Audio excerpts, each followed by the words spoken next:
እናድርገው።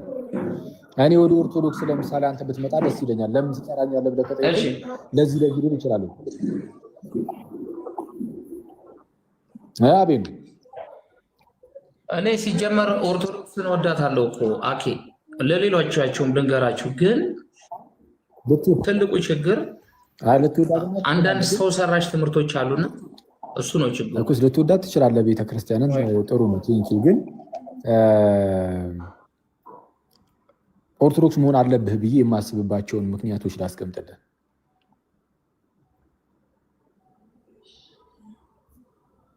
ኦኬ እሺ፣ የመጀመሪያው ኦርቶዶክስ ቤተክርስቲያን እንደመሆኗ የጌታ ቤተክርስቲያን ስለሆነች፣ እውነተኛ የጌታ ቤተክርስቲያን ኦርቶዶክስ ስለሆነች ልል ይችላሉ። ያው ሰው በጌታ ቤተክርስቲያን ውስጥ ሳይሆን መዳን ስለማይችል ወይም ቤተክርስቲያን የክርስቶስ አካሉ ከመሆኑ አንጻር ሰው በክርስቶስ አካል ውስጥ ሳይሆን መዳን አይችልም እንደምታውቀው እና እውነተኛዋ የክርስቶስ አካል ደግሞ የክርስቶስ ቤተክርስቲያን ናት ብዬ ስለማምን እንደው በክርስቶስ አካል ላይ ሆኖ ህይወትን ቢያገኝ እላለሁ። ልክ ይሄ ከአንተ አካል ውስጥ ለምሳሌ አንዱ እጅ ተቆርጦ ቢወድቅ በራሱ ህይወት እንደማይኖረው ከአንተ ከአካል ውስጥ አንዱ ብልትህ ለምሳሌ እጅህ ተቆርጦ ቢወድቅ በራሱ ህይወት ሊኖረው አይችልም፣ ሙት ነው የሚሆነው። ልክ እንደዚህ ሁሉ ከክርስቶስ አካል ማለትም ከቤተ ክርስቲያን ውጭ የሆነ ሙት ነው። ስለዛ ህይወት የሆንልህ ዘንድ እንደው በክርስቶስ አካል ላይ ቢኖር በቤተ ክርስቲያን ላይ ቢኖር ብዬ አስባለሁ። ኦፍኮርስ እና ኦርቶዶክስ ቤተክርስቲያን ከመሆኑ አንጻር እንደው ብትመጣ ብዬ አስባለሁ። ለምሳሌ ከዚህ አንጻር ምን ታስባለህ?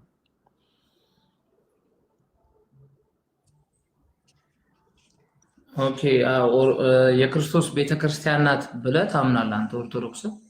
ጥሩ ቢሆን ደስ ይለኛል። እኔ ነው አሁን አጠይቀኝ እንዴ በጣም ብጠይቅህ ብዙ ትምህርቶች አሉና ከመጽሐፍ ቅዱስ የሚያረቁ ብዙ ትምህርቶች አሉ።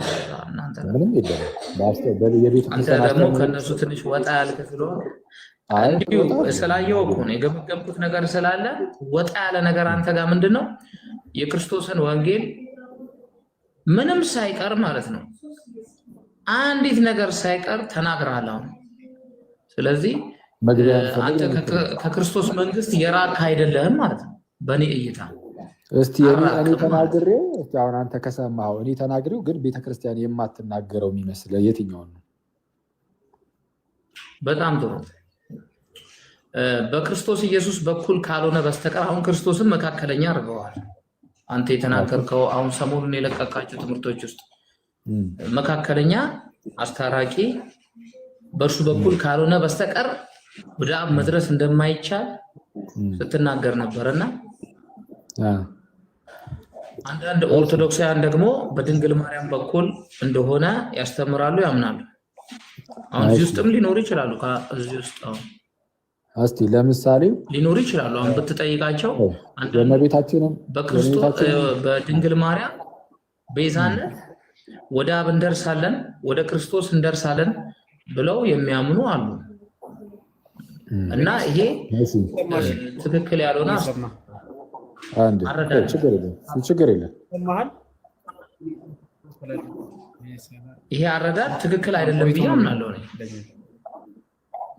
እሺ አሁን ካልከው አንጻር እንግዲህ ክርስቶስ ኢየሱስ መካከለኛ ነው፣ አስታራቂ ነው፣ በክርስቶስ በኩል ወደ አብ መቅረብ የሚለው ሀሳብ በክርስቶስ ካልሆነ በቀር ሌላ በማንም ልንቀርብ አንችልም ምናምን የሚለው ሀሳብ የእመቤታችንን ምልጃ የሚነካ አይደለም። እሱን እንመጣበታለን። ግን ይሄ አሁን ያልኩ ግን ክርስቶስ አስታራቂ ነው መካከለኛ ነው የሚለውን እኔ የማስተምረው ቤተክርስቲያን ግን የማታስተምረው ነው ወይ?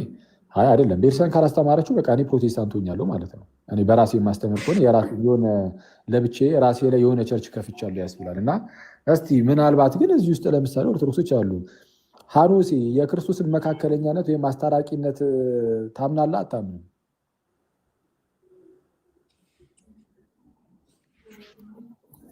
ሐኖስ ወይ ያኪ ያምናለሁ። ተመልከት፣ የክርስቶስን መካከለኛነት አስታራቂነት ያምናል። መኩ ኦቤስሊ እኔም አምናለሁ። በጣም ይቅርታ ስጠይቃችሁ ስለጠየኳችሁ ይቅርታ። ያው እንትን ስለኝ ነው። ዮሐዲ ወደ ማብራራቱ ይሄዳል። ጭራሽ ከቁርአን ሊጠቅስብህ ይችላል። እሱ ደግሞ እንዳልጠቅስ አይ ውዳሴ ማርያም እሑድ እኮ አለን እኮ እኛ ምን የሐዲስ ኪዳን አስታራቂ ሆነ በከበረ ደሙ ፈሳሽነት የሚለው ትምህርታችን እና መካከለኛ የሚለውም የመጽሐፍ ቅዱስም ጭምር ጥቅሳችን ነው። በደንብ ነው ማመንም ያለብን። በቃ እዚህ ጋር የማያምን የለም። በአጭሩ ማለት ከታች እንዳለ እናምናለን እያለ መቁጠር ጀመረ። ራሱ እንዳየው አሁን አየ። አንዴ ይቅርታ እንትና ዮሐዴም አሁን ሲናገር እንደሰማው ይሁን በቃ የዛሬው የእሑድ ውዳሴ ማርያም ላይ ለሐዲስ ኪዳንም አስታራቂ ሆነ በከበረ ደሙ ፈሳሽነት ወይም መፍሰስ ያመኑትንና ንጹሕ የሆኑትንም ወገኖች አነጻቸው እያለን ነው የምንጸልየው። እና በቃ የክርስቶስን አስታራቂነት የሚክድ ክርስቲያን የለም። ሁሉም ነው የሚቀበል፣ ሁሉም ነው የሚያምኑ በአንድነት። ስለዚህ የኔ ብቻ አይደለም ማለት ነው። እሺ ሌላ እስኪ እኔ የማስተምረው ግን ቤተክርስቲያን የማታስተምረው የትኛው ይመስላል? ይኸው ከታች እያየ ነው አይደል? ህዝቡ ሁሉ ነው እናምናለን የሚለው ልዩነት የለም። ሁላችንም ነው የምናምነው። እሺ እስቲ ሌላ ከተናገርካቸው ውስጥ ማንም ቢሆን ማለት ነው ድንግል ማርያምን ብትሆን ብለሃል። እዛ ውስጥ ከተናገርካቸው ውስጥ በድንግል ማርያምም አይልም ወደ አብ ልታደርስን አትችልም። እሺ ቀጥታ እንደዛ አይደለም ግን እሺ በወልድ በቀር ምንድነው በወልድ ካልሆነ በቀር ወደ አብ ልንደርስ አንችልም የሚለው ላይ በወልድ ካልሆነ አልኩኝ።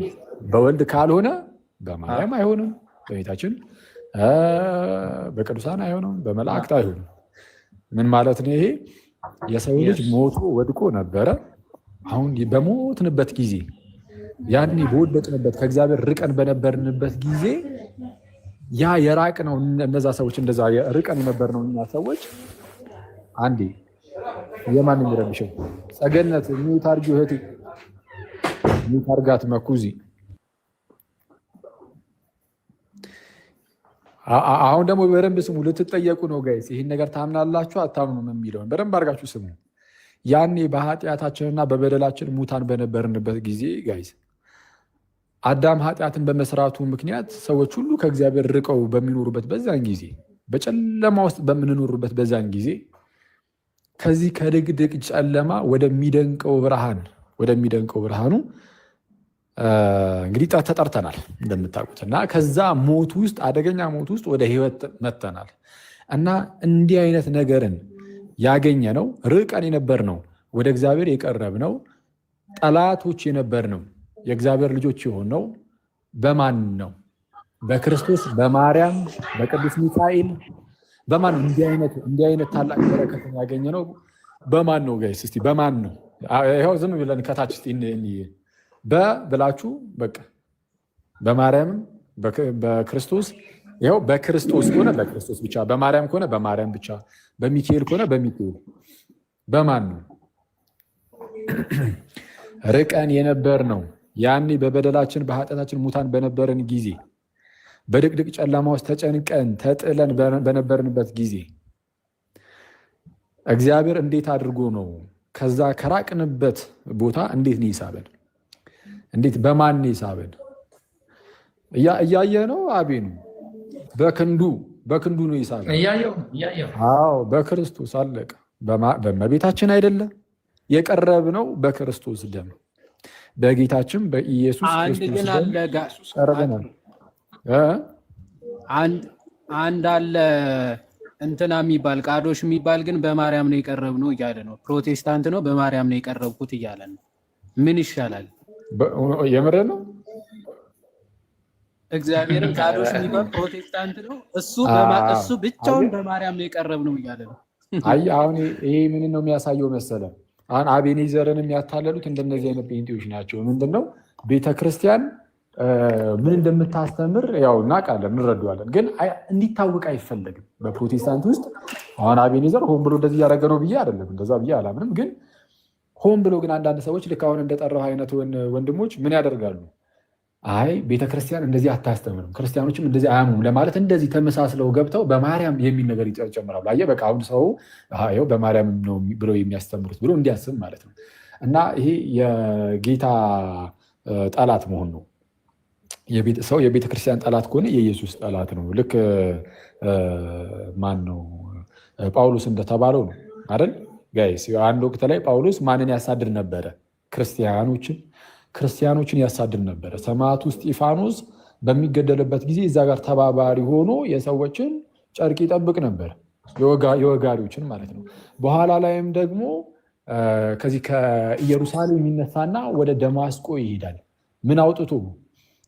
የማዘዣ ፈቃድን ይዞ የማዘዣ ፈቃድን ተቀብሎ ማለት ነው። እንዳለ በመንገድ ላይ የሚያገኛቸው ሁሉ እያሰረ ለማምጣት እና ያሳድዳል ማለት ነው። እንዳለ ወደ ስር ለመወርወር ምን ለማድረግ ለማሰቃየት እና በዛን ወቅት ላይ ጌታችንና መድኃኒታችን ኢየሱስ ክርስቶስ ግን በዚህ በደማስቆ ላይ ተገለጠለትና ሳውል ሳውል ስለምን ታሳድደኛለህ? የመውጊያውን ብረት ብትቃወም በአንተ ላይ ይብስብሃል አለ። እንዴ ሳውል ሳውል ስለምን ታሳድደኛለህ? ጌታ ኢየሱስ ጳውሎስን ለምን ታሳድደኛለህ አለው። ጳውሎስ ክርስቶስን አሳዶት ነበር? አዎ ነበረ። እንዴት? የት አግኝቶት? እንዴ ኢየሱስ በአብ ቀኝ ተቀምጦ የለም እንዴ በክብሩ ልትሉ ትችላላችሁ። ትክክል ነው። ጌታ ኢየሱስ በክብር ከፍ ከፍ ብሎ አድርጎ በእግዚአብሔር ቀኝ በአባቱ ቀኝ ተቀምጧል። ግን በምድር ላይ የዚህ ሁሉን በሁሉ ክርስቶስ ሁሉን በሁሉ የሚሞላ ነው እንደምታውቁት። እና ሁሉን በሁሉ የሚሞላው የዚህ የክርስቶስ ሙላቱ የተባለች ቤተክርስቲያን ግን በመሬት ላይ አለች፣ በምድር ላይ አለች። ያችን የክርስቶስን አካል ወይም ሙላቱ የተባለችውን አካሉን ማሳደድ ኢየሱስ ክርስቶስን ማሳደድ ነው። ስለዚህ አንዳንድ ሰዎች ምንድነው በጣም የቤተክርስቲያን ጠላት ከመሆናቸው የተነሳ ሳያስቡት የክርስቶስም ጠላት መሆናቸው በዛው ነው የሚታወቀው። እና ቤተክርስቲያናችን የምታስተምረው ይህንን ነው። ርቀን የነበርነው እኛ የቀረብነው በእግዚአብሔር ምሕረት ልጁ ኢየሱስ ክርስቶስን ልኮልን በእርሱ በኩል ነው የሳበን። ኦኬ ልጁ ኢየሱስ ክርስቶስን ላከልን እና ልክ እንዴት ነው የራቀን ነገር ለማቅረብ ክንድህን እንደምትጠቀመው ምንድነው በኢሳያስ ላይ እንደተናገረው የገዛ ክንዱ መድኃኒትን አመጣችለት እንደተባለ የገዛ ክንዱን ይህም ቃሉን ማለትም ልጁን ኢየሱስን ላከና ርቀን የነበርነውን እኛን አቀረበን። እግዚአብሔር አስቀድሞ ዓለማትን ሲፈጥር ሰዎችን እኛን ሲፈጥረን በሚካኤል አልፈጠረንም፣ በማርያምም አልፈጠረንም። ሰዎችን ሲፈጥር በልጁ ነው የፈጠረው። ዓለማትን በፈጠረበት በልጁ በዚህ ዘመን መጨረሻ ለእኛ ተናገረን እንደተባለ ማለት ነው። ሰዎችን ሲፈጠር በልጁ ነው የፈጠረው። ሰዎች ሲወድቁም ያደሳቸው በልጁ ነው፣ ያዳናቸው በልጁ ነው። ስለዛ እንዲህ የዳነው ህዝብ ደግሞ ከዳነ በኋላ ይህ ህዝብ ምን ያደርጋል? አንዱ ለአንዱ ይጸልያል። ያኔ የቅዱሳን ምልጃ ይመጣል እንጂ የሞተ ሰው ከሞት ወደ ህይወት የሚመጣው በማንም አይደለም፣ በክርስቶስ ኢየሱስ ብቻ ነው። እስቲ ሌላስ ምን ይመስላል? እስቲ እኔ የማስተምረው ግን ቤተክርስቲያን የማታስተምረው አግሊልሻ ልጨምርልህ አንድ ሪካርድ አንተን ትምህርት የሚያጠናክር የአባ ገብረ ኪዳን ይህንኑ ያሉት አለ። እሺ ደስ ይለኛል።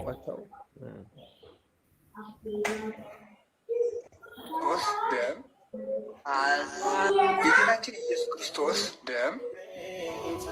ኢየሱስ ክርስቶስ ደም መንግስተ ሰማያት ለመግባት ዋስትና የሚሰጥ ደም ነው። ዋስትና የሚሰጥ ምክንያቱም ምንድን ነው? አዲስ ኪዳን የሚያሰኘው በክርስቶስ ደም የሆነው እርቅ ፍጹም እርቅ ነው። ፍጹም እርቅ ሁለት አይነት እርቅ አለ። ሰነፍ እርቅና ፍጹም እርቅ የሚባል። ሰነፍ እርቅ ማለት ምን ማለት ነው? ትተውኛል ብሎ እንዲያስብ ማድረግ ማለት ነው። አውቆ ማዘናጋት ማለት ነው። ከዛ ላይ የልብን መስራት። ይሄ መጨረሻ የዲያብሎሳዊ አካሄድ ማለት ነው። ሰነፍ እርቅ የሚባል ሰዎችን የሚያታሉበት ታርቀናል ብለው አርፈው እንዲቀመጡ ያደርጉና እነሱ ግን በውስጥ ስራቸውን ይሰራሉ። ያ ሰነፍ እርቅ ይባላል። እና ኢሳያስ ትርጓሜ ላይ ያለ ሰነፍ እርቅ ታርቀው ያሞኟቸዋል የሚል። ስለዚህ የጌታችን ኢየሱስ ክርስቶስ እርቅ ግን ፍጹም እርቅ ነው። ለምን መስላችሁ? ምን ያህል እንደወደደን ተመልከቱ ይላል ቅዱስ ጳውሎስ ሮሜ 5 ላይ። እንዴት? በልጁ ደም ታርቆናልና። አንድ ሰው በልጁ ስጋ ምሎ ከታረቀ እርቁ ፍጹም ነው ጅል ነው የምትሉት? ፍጹም እርቅ ነው። እግዚአብሔር አብ የታረቀን በምኑ ደም ነው? በልጁ ደም። እግዚአብሔር ወልድ የታረቀን በራሱ ደም የታረቀን። እንዲህ ያለ እርቅ ፍጹም እርቅ ነው። ይህ ማለት ነው አንድ ሰው በሐዲስ ኪዳን የቱንም ያህል በድሎ ከተመለሰ የመታረቅ እድሉ ሰፊ ነው ጠባብ ነው ማለት ነው? ሰፊ ነው፣ ጠኛ ነው። ዝንቱ ደም ነባቢ ይኬለ እየንቴ ይሄ ያፈሰስከው ደም ስለ እኔ ይጮሃል ማለት ይቅር በል ይላል። መሐር ወይ ተስኪ ብሎ ይቅር ያስብለኛል ነው።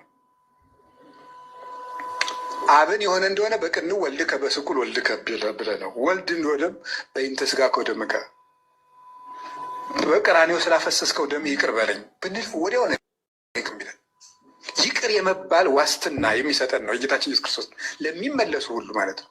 ለሚመለሱ ሁሉ ክርስቶስ የምህረት ውሃ ነው። አዲስ ምንጭ ነው ይፈልጋል። እውነቴንም ነግራቸው። አዎ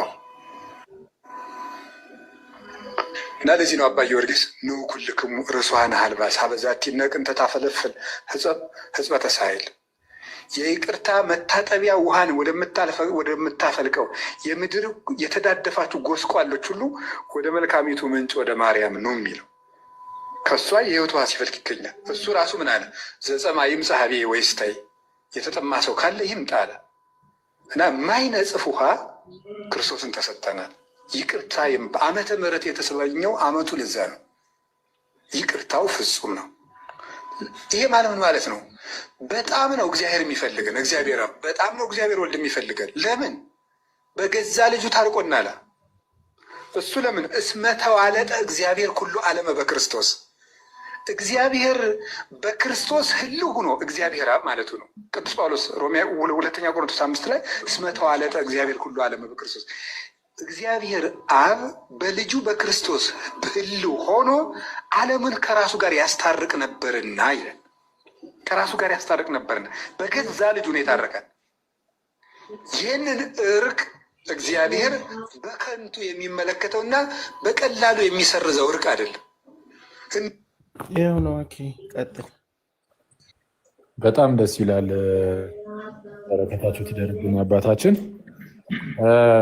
እና እንግዲህ ከአባታችንም እንደሰማኸው ነው ስለ የክርስቶስ አስታራቂነት መካከለኛነት ያለ እርሱ ወደ እግዚአብሔር ልንቀርብም እንደማንችል ርቀን የነበርን ሰዎች ያለ እርሱ ወደ እግዚአብሔር ልንቀርብ እንደማንችል የሁላችንም እምነት ነው።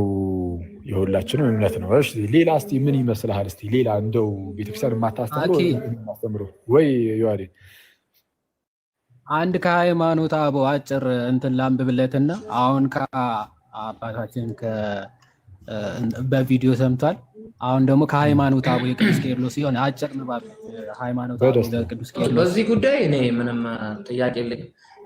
ጳውሎስን ሲናገር እኮ የአኬ ትምህርት ነው ስላልክ እኛ ከሰበክንላችሁ ወንጌል ውጭ የሚሰብክ ሰው ቢሆን መላእክትም ቢሆን የተረገመ ይሁን ይላል። ስለዚህ ይህንን የተባረከ ትምህርት ለኦርቶዶክሳውያን ይደርስ ደስ ይላል።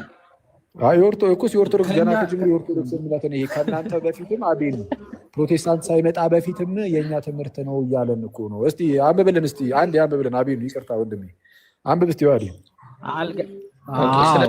አልገባም። ይሄ ወንጌል ይሰበክ ሌላ ጥያቄ የለኝም። በዚህ መጀመሪያ እሺ እንደዚህ ለማንበብ ያልፈለገን ነው። ይቅርታ አቤል እንደዚህ ማንበብ ፈልገን ነው እኛ።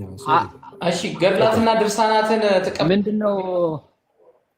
አንድ አቤኑ ተረጋጋ እንጂ ወንድማችን ምን ሆነ ነው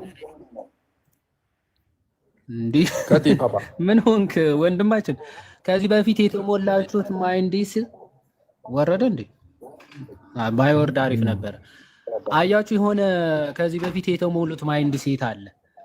ትምህርቱ ትክክል እንደሆነና ቤተክርስቲያን እንደምታስተምረው ካወቁ ኦልሬዲ በፕሮቴስታንት የሚጸናላቸው ሰው የለም። ስለዚህ ምንድነው ማድረግ ያለባቸው? ሰውን የሚያታልሉበት መንገድ መፈለግ። ምን ብለው ይሄ ትምህርት የአኬ ትምህርት ነው፣ ኦኬ ቤተክርስቲያኒቱ የማታውቀው ትምህርት ነው፣ አኬ በቃ ወንጌል ገብቶታል እየመጣ ነው አይነት ነገር ብለው ፖለቲካ ሰርተው ሞኝ የሚከተላቸውን ለማታለል የሚጠቀሙት። አሁን ቅዱስ ቄርሎስ እናንብብል። የኛ እንግዲህ ፒላር ኦፍ ፌዝ የሚባለው ቅዱስ ቄርሎስ ፕሮቴስታንት ከመፈጠሩ በፊት የነበረ የቤተ ክርስቲያናችን ታላቅ አባት ምን ብሎ እንደሚያስተምር በሃይማኖት አበው እናሳያቸው ሲባል አይ በቃ ችግር የለብኝም ምናምን ብሎ አታካራ መፍጠር አያስፈልግም። እምነታችን በደንብ በመጻሕፍቶቻችን ራሱ የተጻፉ ናቸው። አኬ ኢንቨንት አድርጎ ሊያመጣው የሚችለው ምንም አይነት ትምህርት ሊኖር አይችልም። ኢንቨንት አድርጎ ካመጣ ቀደም እንዳለውም የምርም ከቤተ ክርስቲያኒቱ ላይ የለም ማለት ነው። ኦኬ ልክ የሆነ ቸርች ኦውን ማድረግ ነው የሚቀረው ማለት እንደናንተ። የእናንተ ዝም ብለው እየተነሱ ትምህርት ፋብሪኬት ያደርጋሉ።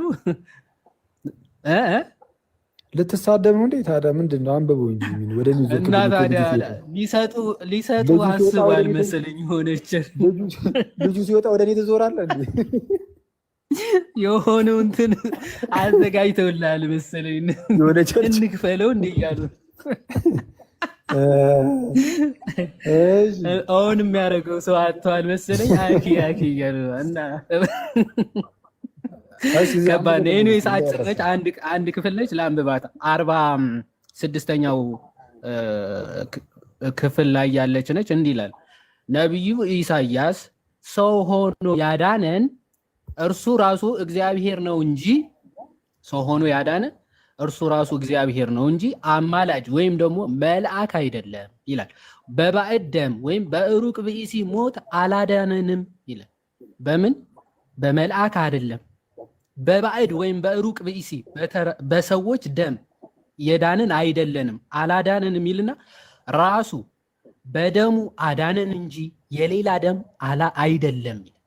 ራሱ ማለት እግዚአብሔር በገዛ ራሱ ደም አዳነን እንጂ በሌላ ደም አይደለም ይላል። ስለዚህም ጠቢቡ ጳውሎስ እውነቱን እንደሚገባ ነገር ተናገረ ይላል። ዕብራውያን ምዕራፍ 2 ከቁጥር 10 ይጠቅሳል። ስለዚህ ያዳነን ወይም ደግሞ የዳነው በሩቅ ብእሲ በመልአክ በፍጹም አይደለም፣ በራሱ በወልደ እግዚአብሔር በገዛ ደሙ ነው እንጂ ብሎ ቅዱስ ቄርሎስ ሃይማኖተ አበው ምዕራፍ 7 ከቁጥር 13 በሚገባ እንዲህ ብሎ ይነገራል። በጣም ደስ ይላል። በዚህ ያዳነን በራሱ ነው፣ በአማላጅ አይደለም፣ በመላእክትም አይደለም። በጣም እኮ እግዚአብሔር ለኛ ያለውን ትልቁ ፍቅር የሚያስረዳ ነው። በነገራችን ላይ ጋይዝ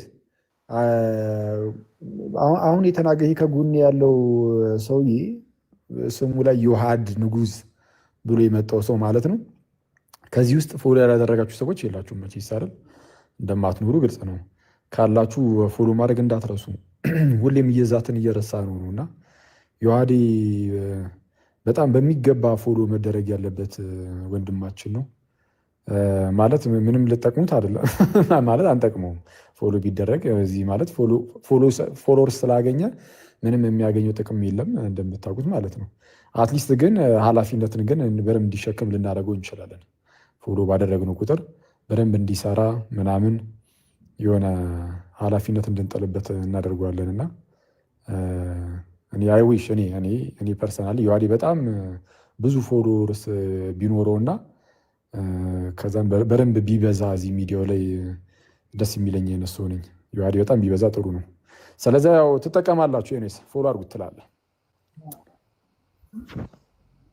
እሺ ሌላ ጥያቄ መጠየቅ እችላለሁ?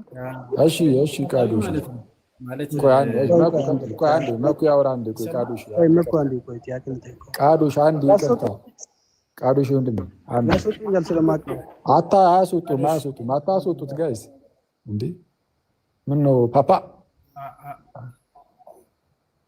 እዛው ቤታችን ሊያፍንን ነው እንዴ? ምን አልሽ? ይረጋጋ እንጂ ማንም አይነካው።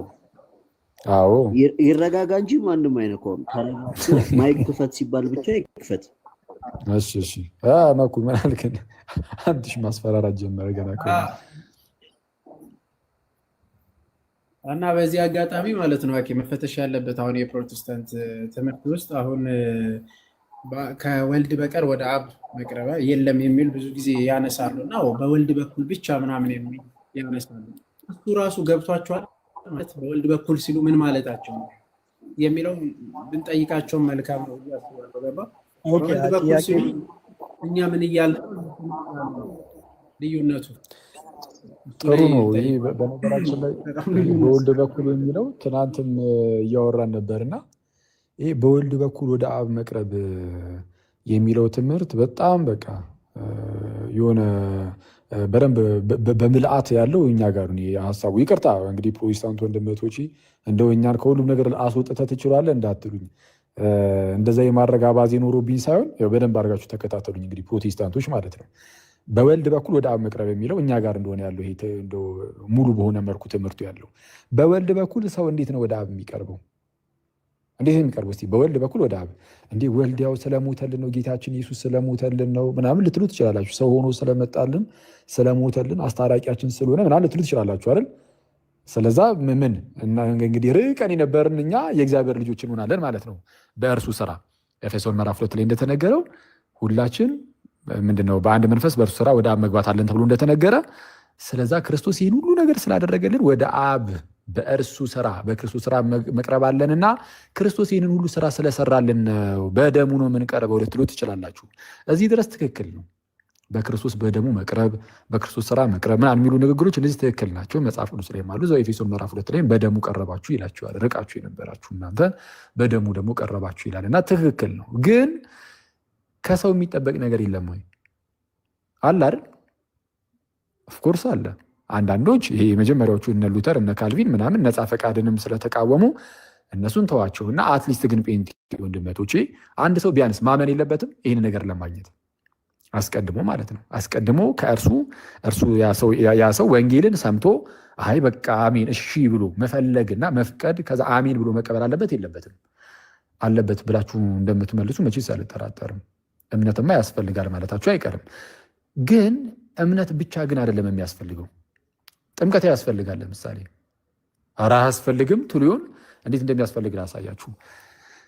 በወልድ ስራ ወይም በክርስቶስ ኢየሱስ ስራ ወደ አብ የምትቀርቡት ከክርስቶስ ጋር አንድ በመሆን ነው። ባጭሩ ክርስቶስ የእግዚአብሔር ልጅ ነው። እንደምታውቁት ርቃችሁ የነበራችሁ እናንተ ርቀን የነበርን እኛ መተን ከክርስቶስ ጋር አንድ ስንሆን ክርስቶስ የእግዚአብሔር ልጅ ስለሆንን ርቀን የነበርነው እኛም በክርስቶስ በኩል የእግዚአብሔር ልጆች እንሆናለን። ተመልከቱ ጋይዝ፣ ክርስቶስ የእግዚአብሔር ልጅ ነው። እኛ ደግሞ ሩቆች ነን፣ የሞትን ነን። ሩቅ የነበርነው እኛ የእግዚአብሔር ልጆች የምንሆነው የእግዚአብሔር ልጅ በሆኑ በክርስቶስ በኩል ነው ብለናል። ሰው እንዴት ነው ይህንን ልጅነት የምናገኘው ከተባለ ከክርስቶስ ጋር ስንት በመሆን አንድ በመሆን ልክ ከጌታ ጋር ይሄ የእግዚአብሔር ብቸኛ ልጅ የተባለው የእግዚአብሔር አንድያ ልጅ የተባለው ክርስቶስ ጋር መተህ ስትጣበቅ ወይም ከእርሱ ጋር አንድ ስትሆን በክርስቶስ በኩል የእግዚአብሔር ልጅ ትሆናለህ። በክርስቶስ በኩል ወደ እግዚአብሔር ቀረብክ። አየው፣ ክርስቶስ ሕይወትን የሚሰጥ ነው። ክርስቶስ ለዓለም ሁሉ የሚያበራ ነው ተብሏል። ዮሐንስ ወንጌል ምዕራፍ 1 ቁጥር 5 ተመልከቱት። ስለ ብርሃን ሊመሰክር ስለመጣው ስለዛ ስለ ዮሐንስ ስለ መጥምቁ ዮሐንስ ይናገራል። እርሱ ስለ ብርሃን ሊመሰክር መጣ እንጂ እርሱ ግን ብርሃን አልነበረም፣ እርሱ ራሱ ግን ብርሃን አልነበረም ይላል። ለሰዎች ሁሉ የሚያበራው እውነተኛው ብርሃን ግን ወደ ዓለም ይመጣ ነበረ ተባለ። ለሰዎች ሁሉ የሚያበራው እውነተኛው ብርሃን የኔና የእናንተ ጌታ መድኃኒታችን ኢየሱስ ክርስቶስ ነው። ሰው እርሱ ብርሃን ሆኖ ተገለጠ። ስለዛ አሁን ሰው ከጨለማ ወደ ብርሃን ለመምጣት ከክርስቶስ ጋር አንድ መሆን አለበት። ከክርስቶስ ጋር አንድ ሲሆን ይህንን የክርስቶስን ብርሃን ኢንጆይ ማድረግ ይጀምራል። በዚህ በክርስቶስ ብርሃን ውስጥ መመላለስ ይጀምራል። የክርስቶስን ብርሃን የሚያገኘው እንዳልኳችሁ ከጌታ ጋር አንድ የሚሆን ከሆነ ነው። ስለዛ ከዛ ከድቅድቅ ጨለማ ወደሚደንቀው ብርሃኑ የሚመጣው አንድ ሰው ከዛ ሞት ወደ ሕይወት የሚመጣው ከዛ ሩቅነት ወደ እግዚአብሔር ልጅነት የሚመጣው ይህን ሁሉ ነገር የሚያገኘው ከኢየሱስ ጋር ስንት በመሆን ነው? አንድ በመሆን። ከክርስቶስ ጋር አንድ የመሆን መንገድ እንዴት ያለ ነው የሚለውን መጽሐፍ ሲናገር እዚህ ላይ በጣም ክሪስታል ክሊር ነው መጽሐፍ እዚህ ጉዳይ ላይ አያሻማም። ራሱ በተለይ ጳውሎስ በተደጋጋሚ ነግሮናል። ሮሜ ምዕራፍ 6 ቁጥር 3ን ተመልከቱት። ወይስ ከክርስቶስ ኢየሱስ ጋር አንድ ትሆኑ ዘንድ የተጠመቃችሁ ሁሉ ከሞቱ ጋር አንድ ትሆኑ ዘንድ ተጠመቃችሁ አታውቁምን ይላል። ከክርስቶስ ጋር አንድ ትሆኑ ዘንድ ምን ያደረጋችሁ? የተጠመቃችሁ። ከክርስቶስ ጋር አንድ ስለሆናችሁ የተጠመቃችሁ አይልም። ከክርስቶስ ጋር አንድ ስለሆናችሁ የተጠመቃችሁ ሳይሆን ከክርስቶስ ጋር አንድ ትሆኑ ዘንድ ለመሆን ማለት ነው። ከክርስቶስ ጋር አንድ ለመሆን የተጠመቃችሁ። በገላትያ ምዕራፍ 3 ቁጥር 27 ላይም ከክርስቶስ ኢየሱስ ጋር አንድ ትሆኑ ዘንድ የተጠመቃችሁ ሁሉ ክርስቶስን ምን ብላችኋል? ለብሳችኋል። ክርስቶስን የለበሱት የተጠመቁ ናቸው። የተጠመቁት ደግሞ ከክርስቶስ ጋር ስንት ለመሆን? አንድ ለመሆን። ሰው ሲጠመቅ ከሆነ ከጌታ ጋር አንድ የሚሆነው ከጌታ ጋር አንድ በመሆኑ ውስጥ ከሆነ ደግሞ ወደ አብ መቅረብ ያለው እንግዲያውስ በወልድ በክርስቶስ ኢየሱስ ወደ አብ መቅረብ የሚገኘው በዚህ በታላቅ ምስጢር ውስጥ ነው። በዚህ በጥምቀት ውስጥ ነው። ሰው በክርስቶስ ወደ አብ መቅረብ በወልድ ወደ አብ መቅረብ ውስጥ ምን አለ? ለምሳሌ ጥምቀት አለ። ፕሮቴስታንቱ ጋር ስትሄዱ ደግሞ ለምሳሌ ጴንጤ ወንድሞቼ አይ ጥምቀት ምንም ከጌታ ጋር አንድ የምንሆንበት አይደለም፣ የምንድንበት አይደለም የሚል ትምህርት አላችሁ እንደምታውቁት። ስለዛ የምትድኑበት ካልሆነ ከጌታ ጋር የምርም አንድ የምትሆኑበት ካልሆነ እንግዲያውስ በክርስቶስ በኩል ወደ አብ መቅረብን እስካሁን አላገኛችሁም። አታገኙም። በእንደዚህ አይነት እምነት ውስጥ አይገኝም። ምክንያቱም የሚገኘው በዚህ ሲሆን ይህንን ደግሞ ክዳችሁታል። ያለ እምነት ደግሞ አታገኙትም። የምትክዱትን ነገር አይሰጣችሁም። እግዚአብሔር እየካዳችሁት እንደዚሁ የሚሰጥ አይደለም። እምነት ግዴታ ነው። ያለ እምነት ደስ ማሰኘት አይቻልም ተብሎ እንደተነገረ በዕብራውያን ምዕራፍ 11 ቁጥር 6 ላይ ቁጥር 4 ወይ ቁጥር 6 ላይ እና ያለ እምነት የሚሆን ነገር የለም። ስለዛ በክርስቶስ ወደ አብ መቅረብ የሚለው ከዚህ አንጻር ላይ ይገባል ነው። ያ ቀጥሉ።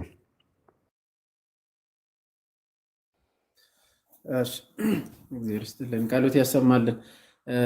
ኬብስ ማለት በዚህ ላይም አሁንም በድጋሚ ይሄ እንዳይረሳ ማለት ነው። ብዙ ጊዜ ቅድምም አንስተሃል እና ሉተራኖች ቅዱስ ቁርባንና ጥምቀትን ያው እንደ እንትን ሊቀበሉ ይችላሉ እና እዛት ቫሊድ ማለት ቫሊድ መሆኑና አለመሆኑስ አይወሰንም ወይ? እብር ራሱ ትምህርቱን ሊቀበሉ ይችላሉ ማለት አሁን ሉተራን ጥምቀትም ቅዱስ ቁርባንን እንደሚቀበሉ ሁላችንም እናውቃለን። እዚህ ላይ ያሉም በደንብ ጴንጤዎች ድሮ ሲከራከሩ የነበሩ አሁን በግልጽ እንትን ብለዋል እና ግን አሁን ቫሊድ ነው እዛት ቫሊድ ጥምቀታቸው ቫሊድ ነው ወይስ አይደለም ለማለት እሱ ላይ ብትሄድበት ያው ከመጀመሪያው ግን ሉተራን እዛ ላይም የተወሰነ እንድታነሳ አንኮንዲሽናል ኢሌክሽን በሚለው ማለት ነው ጨምረበት።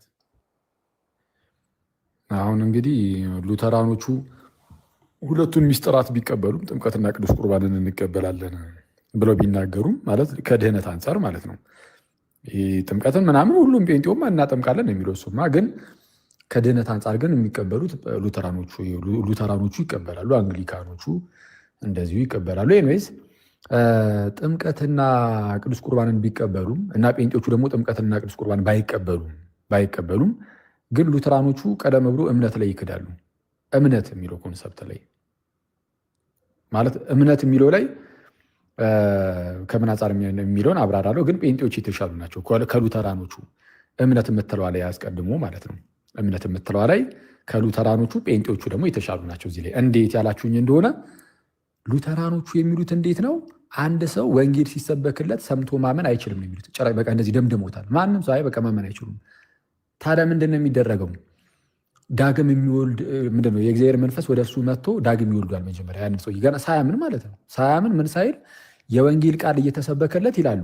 ቃሉን ሲያዳምጥ በዛ በቃሉ በኩል ወይም ደግሞ ሚስጥራት ሲፈጸሙ ጥምቀት ሲጠመቅ ለምሳሌ አንድ ሕፃን ልጅ ሊሆን ይችላል ወይ ትልቅ ሰው ሊሆን ይችላል ወይ ሲጠመቅ ወይ ደግሞ ቃሉን እየሰማ እያለ ማለት ነው። ወንጌል እየሰማ እያለ በዛው እስከ ሁለቱ በአንዱ ይጠቀምና መንፈስ ቅዱስ የመንፈስ ቅዱስ መሳሪያዎች ይውሏቸዋል። እነዚህም ሄዶ ሰውየውን ዳግም ይወልዷል። ሳያምን ነው ልክ ዳግም ይወልዷል። ወይም ደግሞ ይለውጠዋል። ያንን ሰው ይለውጠውና ምን ያደርገዋል? እንዲያምን ያደርገዋል ይላሉ።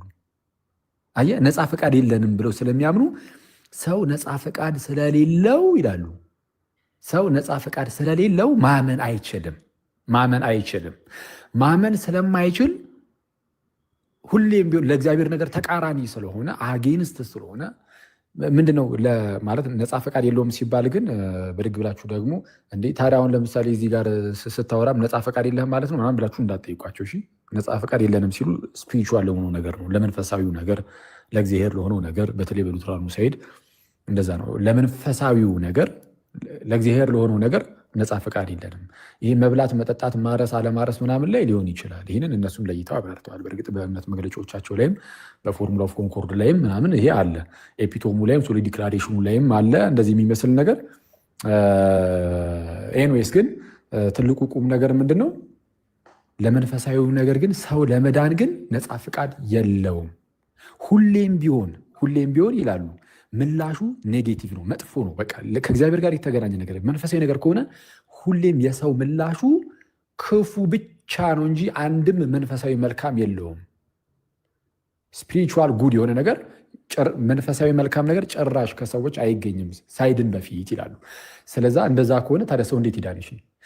የወንጌል ቃልም እየሰማ ሰውየው በቃ እምቢ ማለት ነው፣ ስራው አልፈልግም ነው የሚለው። ምክንያቱም በቃ አጌንስት ነው ለእግዚአብሔር ነገር። ሁሌም አንዳንድ ጥቅሶች አሉ የሚጠቅሷቸው ምናምን፣ እነሱን ወይ ነገር ስገባ ይሄድባቸዋሉ።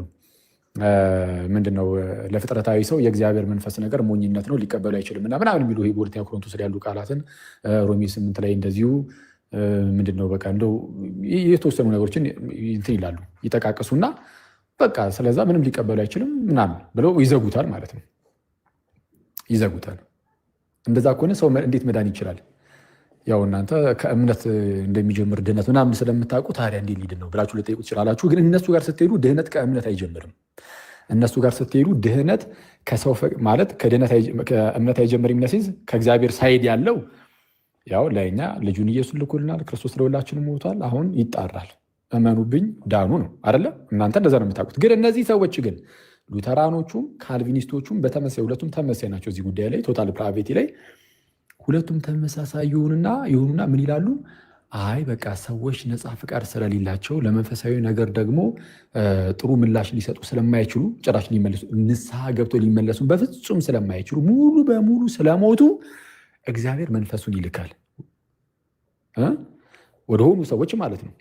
ይልክና ወደ ተወሰኑ ሰዎች ከላከ በኋላ እነሱን ይለውጣቸዋል። ያ መንፈስ ሄዶ ሳያምኑ እኮ ነው፣ ሳያምኑ ሳይፈልጉ ያለ ፍላጎታቸው ያለ እምነት ይለውጣቸዋል። ኮንቨርዥን መለወጥ፣ ሪጀነሬሽንም ይለዋል። የሉትራኑም ሪጀነሬሽን እያለ ያስቀምጧል። ዳግም ከመወለዱ በፊት የሰው ልጅ ነፃ ፈቃዱ የሞተ ነው የሚሉ የነሱ ትምህርታቸው ጠቅላላ የሉተራኖች ማለት ነው። ስለዛ ዳግም ይወልዳቸዋል። ያ መንፈስ ሄዶ ዳግም ይወልዳቸዋል፣ ይለውጣቸዋል። ከዛን ምን እንዲያደርጉ ያደርጋቸዋል? እንዲያምኑ ያደርጋቸዋል። እምነትንም የሚሰጣቸው ራሱ ነው። እነሱ ማመን አይችሉማ። ዳግም እንዲወለዱ ያደርጋቸዋል፣ እምነትን ይሰጣቸዋል። ከዛ በኋላ በቃ እንደዛ እያለ ይሄዳል። ጴንጤውን ግን እዚህ ጋር ብትጠይቀው ምናልባት ምን ብሎ ሊመልስ ይችላል? አይ በቃ ነፃ ፈቃዳችን አለ፣ የወንጌልን ቃል እንሰማለን፣ ከዛ በኋላ አሜን ብሎ የተቀበለ ይድናል ብሎ ሊነግር ይችላል። እንደዚህ ካሉ ጴንጤዎች ትክክል ናቸው፣ ሉተራኖች ስህተት ናቸው ማለት ነው። ከዚህ አንጻር ጴንጤ ከሉተራን የተሻለ ነው። እዚህ ትምህርት ላይ ጴንጤ ከሉተራን ይሻላል። ከዛን አለፍ ብለህ ስትሄድ ነው ደግሞ በጥምቀት ውስጥ የእግዚአብሔርን ጸጋ እንቀበልም ደግሞ ብሎ ደግሞ ጴንጤው ሙሉ በሙሉ ሲክድ፣ ሉተራኑ ደግሞ አይ በጥምቀት የእግዚአብሔርን ጸጋ እንቀበላለን ይላሉ። የእግዚአብሔርን ጸጋ እንቀበላለን ይላሉ። ያኔ ደግሞ ሉተራኖች በእጅጉ የተሻሉ ይሆናሉ ማለት ነው። ቅዱስ ቁርባን ላይም እንደዚሁ። ታዲያ ግን ሉተራኖች ምንም እንኳን ጥምቀት ለድህነት ነው፣ ቅዱስ ቁርባንም ልክ እንደዚሁ እውነተኛ የጌታ ስጋና ደም ነው ምናምን ቢሉም ሳክረመንቱ ቫሊድ ይሆናሉ? አይሆንም። ቫሊድ የሆነ ሳክረመንት የሚኖረው በቤተ ክርስቲያን ውስጥ ነው። ሳክረመንቶቹ ቫሊድ የሚሆኑት እውነተኛ የሆኑ ጳጳሳት በተገኙበት በዛ ነው።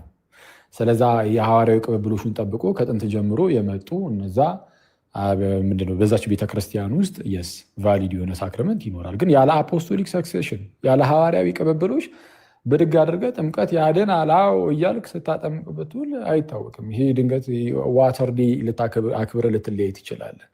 እንደ አደገኛ ምንድነው ሚስጥሩን ፈጸምን ብለህ ከዛ በኋላ ግን እንዳልኩ ዋተርዴን አክብረ ምንድነው አንድ ፓስተር የሆነ ጊዜ ላይ ሲናገር አልነበረ? ምን ነበር ያለው? የጥምቀት ሰዓት ነው እያጠመቃቸው ምንድነው ከእናንተ መካከል አንዱ ምን አለ አለና ረጠብ ያለ ራስ ያለ ነገር ቆንጆ ነው ጥሩ ነው ምናምን ነገር አለ። በቃ እንደዛ ብቻ ነው ልታደርግ የምትችለው። ራስ ብለህ ረጠብ ብለህ ትወጣለህ። እና ያው ያለው አማራጭ እሱ ነው የሚሆነው። ስለዛ ቫሊድ ሊሆን አይችልም ነው ባጭሩ።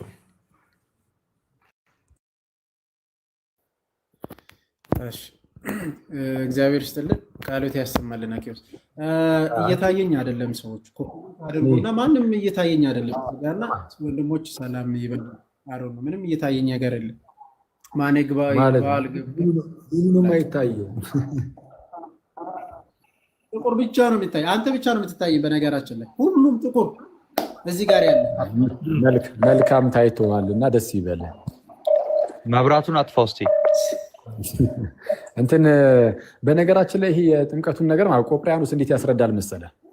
ይሄ ከቤተ ክርስቲያን ውጭ ያለው ጥምቀት ያድናል አያድንም የሚለው ጉዳይ ላይ ቆጵሪያኖስ በመልኩ የሚያስቀምጠው ሴፕሪያን የኑህ ሰዓትን ያነሳና ለምሳሌ በኑህ ምንድነው የጴጥሮስን ይጠቅሳል። መጀመሪያ ጴጥሮስ ጥቂቱ የማን ድምፅ ነው?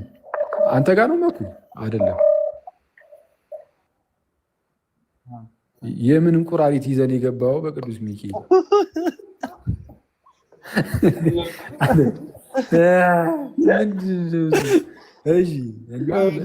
ቻርጅ ሊዘጋ ነው።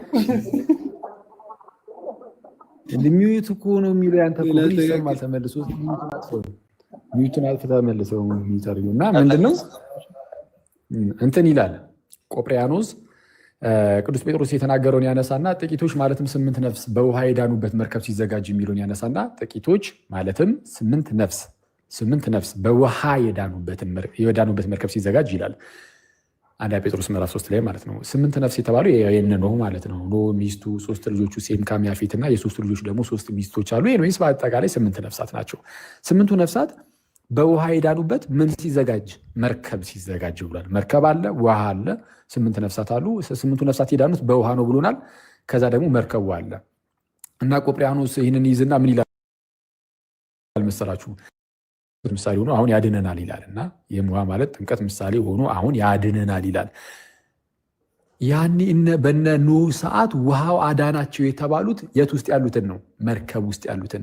ልክ እንደዚህ ሁሉ አሁንም ጥምቀቱ የሚያድናቸው የት ያሉትን ይላል? ቤተ ክርስቲያን ያሉትን። መርከቢቱ የቤተ ክርስቲያን ምሳሌ ናትና እያለ ያስቀምጣል። እና ልክ እንደዛ ማለት ነው።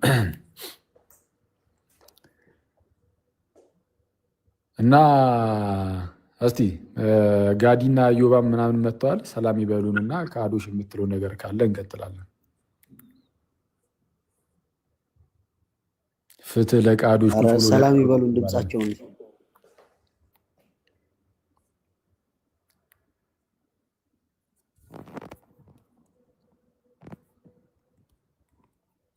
ከታች እንዴት ናችሁ? ሰላም ከላይም ከታችም ያላችሁ እነጋዲ ክርስቶስ ይብዛላችሁ።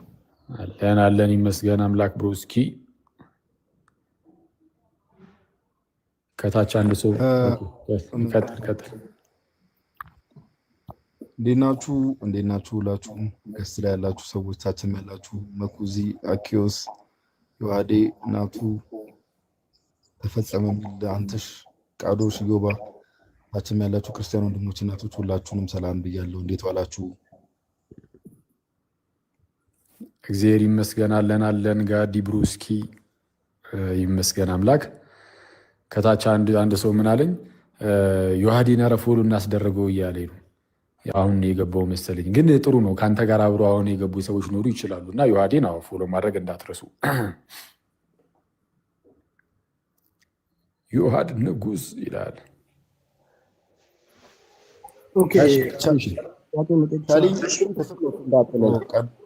መኩ ግን እኮ ጋይስ ስታክ አድርጓል።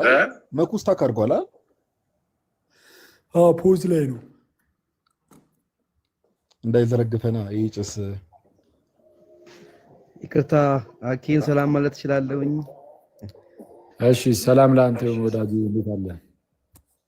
አኬ በጣም ነው የምወደው፣ እጅግ በጣም የፕሮቴስታንት እምነት ወይም የጴንጤ እንደምትሉት ቢሆንም ግን በትምህርቶች እጅግ በጣም የምታነጽበት እንደሆነ ልገልጽልህ እወዳለሁ።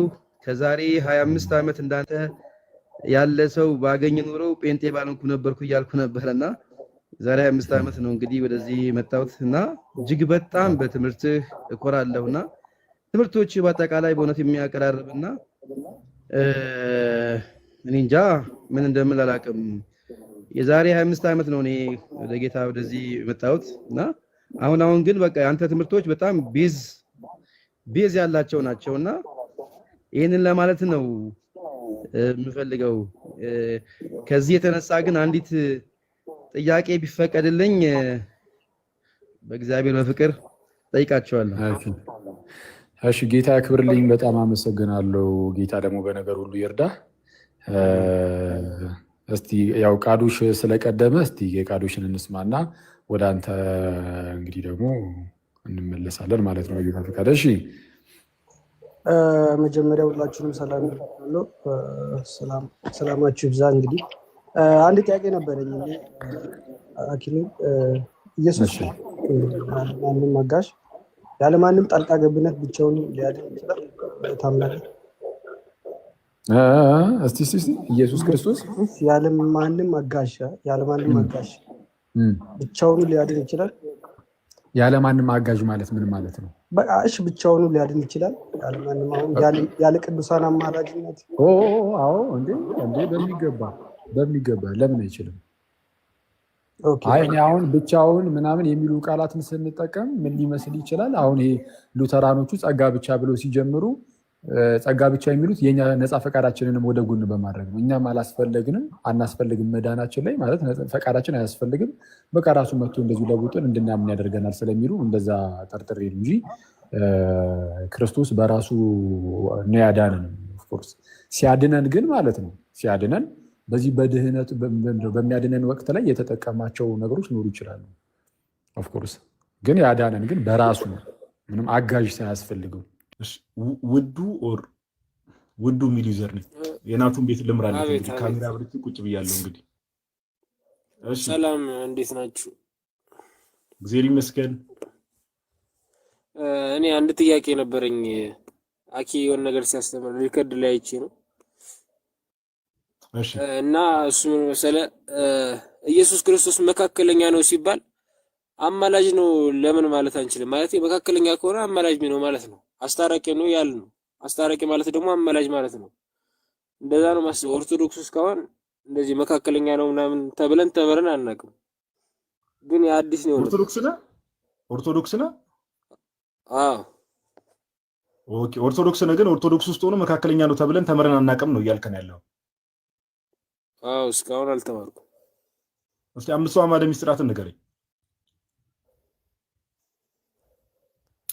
ሚስጥረ ሥላሴ፣ እሺ። ሚስጥረ ሥጋዌ፣ እሺ። ሚስጥረ ጥምቀት፣ እሺ። ሚስጥረ ትንሣኤ ሙታን፣ እሺ። ሚስጥረ ቁርባን። ኦኬ ጥሩ። እያንጎራገርክ ነው የሆነ እዚህ እዛ እያልክ ነው የጠቀስከው። ኤኒዌይስ ኦርቶዶክስ ነው ብለህ ካልክ ያው እንግዲህ አንተን ቃል አምነን እንቀበላለን። ምን መሰለህ እንግዲህ አላውቅም። ለጥያቄ ያክል ነው። አይ ችግር የለውም። በሰንበት ትምህርት ቤት አልፋል ኦር ተምራል የሚለውን ነገር እሱ ሌላ ጥያቄ ሆኖ የቤተክርስቲያን ትምህርት ነው። የቤተክርስቲያን ትምህርት ነው ስንል ዛሬ አይደለም አሁን በእኔና በአንተ እድሜ ሳይሆን ከዛሬ 2000 ዓመት ጀምሮ ቤተክርስቲያን ከዛሬ 2000 ዓመት ጀምሮ ነበረች። ኦኬ ከዛሬ 2000 ዓመት ጀምሮ የነበረ ትምህርት ነው። ይህ ትምህርት ኦኬ ክርስቶስ ኢየሱስ መካከለኛ ነው፣ ፍጹም አምላክ ፍጹም ሰው። ኦኬ የቤዛነቱን ስራ የሰራው ምንድነው? ከሶስቱ አካል አንዱ አካል ወልድ በስጋ ተገልጦ የቤዛነቱን ስራ ሰርቷል። በሰራው በዛ የቤዛነት ስራ ደግሞ ወደ አባቱ አቀረበን። መጽሐፍ ቅዱስ ላይ ያለው እውነት ነው።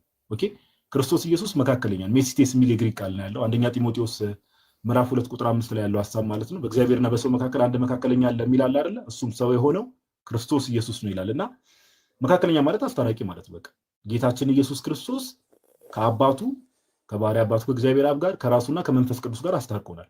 የቤዛነቱን ስራ ግን ስለ ቤዛነት ስናወራ ለወልድ ብቻ ነው የሚነገረውና ነገር ግን አንተ እንዳልከው ምን ይሆናል መሰለህ አንድ ነገር ውዱ እንድንስማማ የምፈልገው ነገር ልጠይቀና አንተን ለምሳሌ ጌታችን ኢየሱስ ክርስቶስ በልመናን ያስታረቀን ወይስ ደሙን አፍሶ ነው? ደሙን አፍሶ ነው ያስታረቀን። በጣም ጥሩ። ደሙን አፍሶ ነው አይደል ያስታረቀን? which means ቤዛ ነው አይደል የሆነ ለኛ ቤዛ ነው አይደል የሆነ? አዎ። ስለዚህ ስለ ክርስቶስ ኢየሱስ ስናወራ ጌታችን ኢየሱስ እንዴት ነው ያዳነን ብለን ስንናገር በቤዛነቱ ነው ያዳነን። ደሙን አፍሶ ኦኬ ምትክ ሆኖ ኦኬ የዓለሙን ሁሉ ኃጢአት የሚያስወግድ እግዚአብሔር በግ የተባለው እርሱ ነው። ኦኬ በመስቀል ላይ ኃጢአታችንን ተሸክሞ ነው ነፃ ያወጣን እኛን ቤዛ የሆነን ጌታችን ኢየሱስ። ኦኬ አሁን አማላጅ የሚለው ቃል ጋር ስትመጣ ቀጥታ የአማርኛ መዝገበ ቃላት ሜቢ እነ ኢዮባም አሉ መጽሐፉ እጃቸው ላይ ስላለ ከፍቶ ሊያሳዩ ይችላሉ። በዋናነት ከልመና ጋር የሚገናኝ ነው። እሺ ከምን ጋር አልኩ? ከልመና ጋር የሚገናኝ ነው።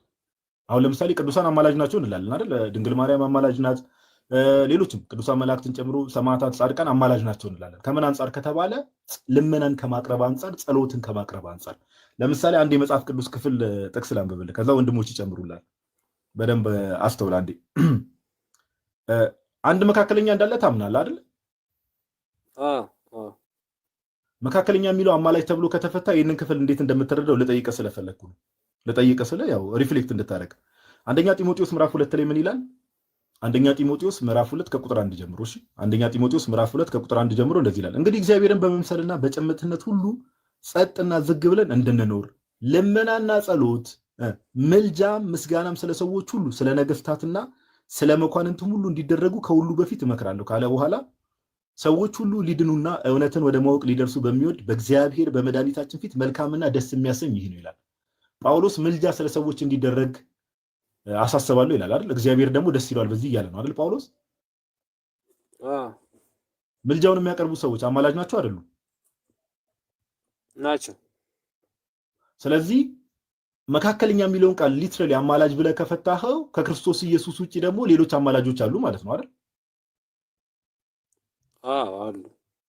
አይ አይደል? አሁን እዚህ ጋር ነው። ለዛ ነው መካከለኛ የሚለውን ቃል ከአስታራቂነት ጋር ቀጥታ የሚፈታው። ሜስቴስ የሚለው የግሪክ ቃል ከአስታራቂነት ጋር የሚፈታው ለዚህ ነው። ኦኬ መካከለኛ የሚለው ቃል አማላጅ ብለህ ከፈታው መጽሐፍ ቅዱስ ላይ ሌሎች አማላጆች ተጠቅሰዋል። ስለ ሰዎች ጸሎት የሚያቀርቡ ሰዎች ራሱ አማላጅ ናቸው።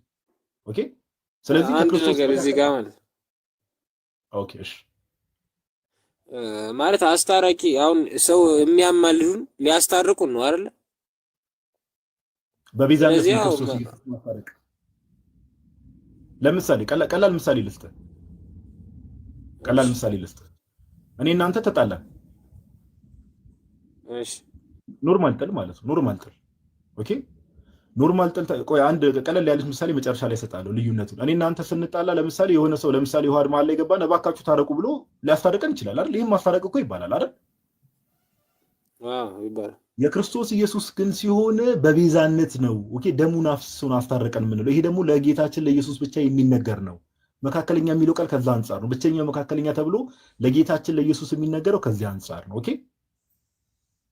እና እየተባለ የነበረው ማለት እየተማርን የነበረው የማስታረቁን ስራ ጨርሷል፣ አሁን ለፍርድ ነው የተቀመጠው ምናምን ነበር የተባለ ነበር።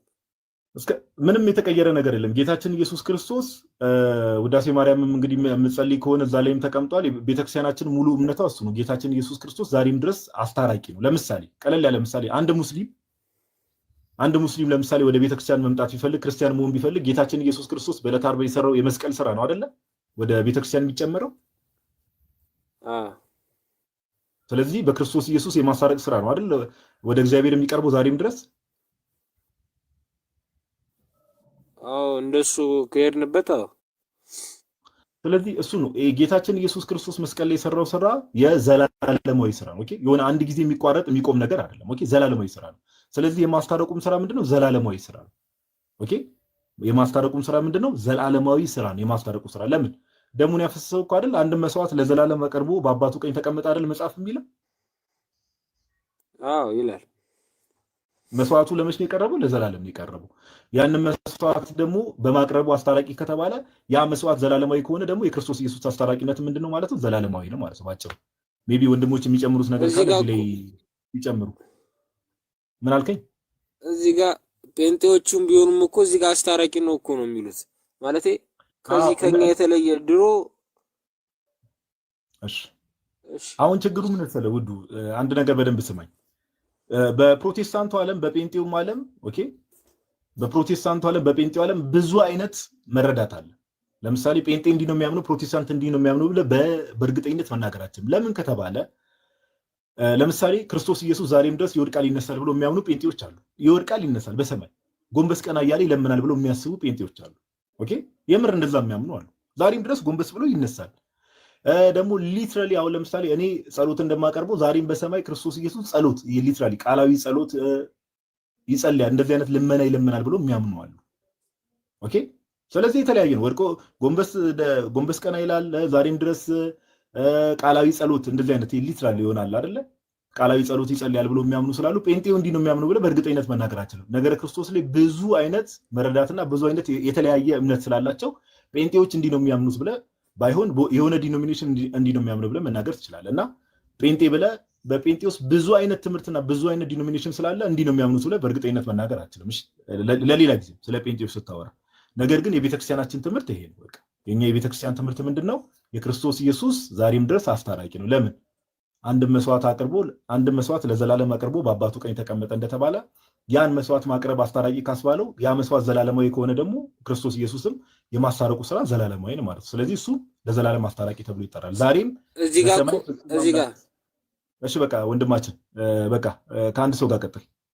የሚወራው ነገር አሰማም መሰለኝ። እዚህ ጋር ትላለህ መሀል ላይ። አንዳችሁ ቀጥሉ። ዮሐዴ እኔ ትዕግስት እኮ የለኝም ብዙም እንደዚህ አይነት ነገር። ዮሐዴ ቀጥሉ አንዳችሁ። አክቹዋሊ ወንድማችን ፕሮቴስታንቶች የሚሉትና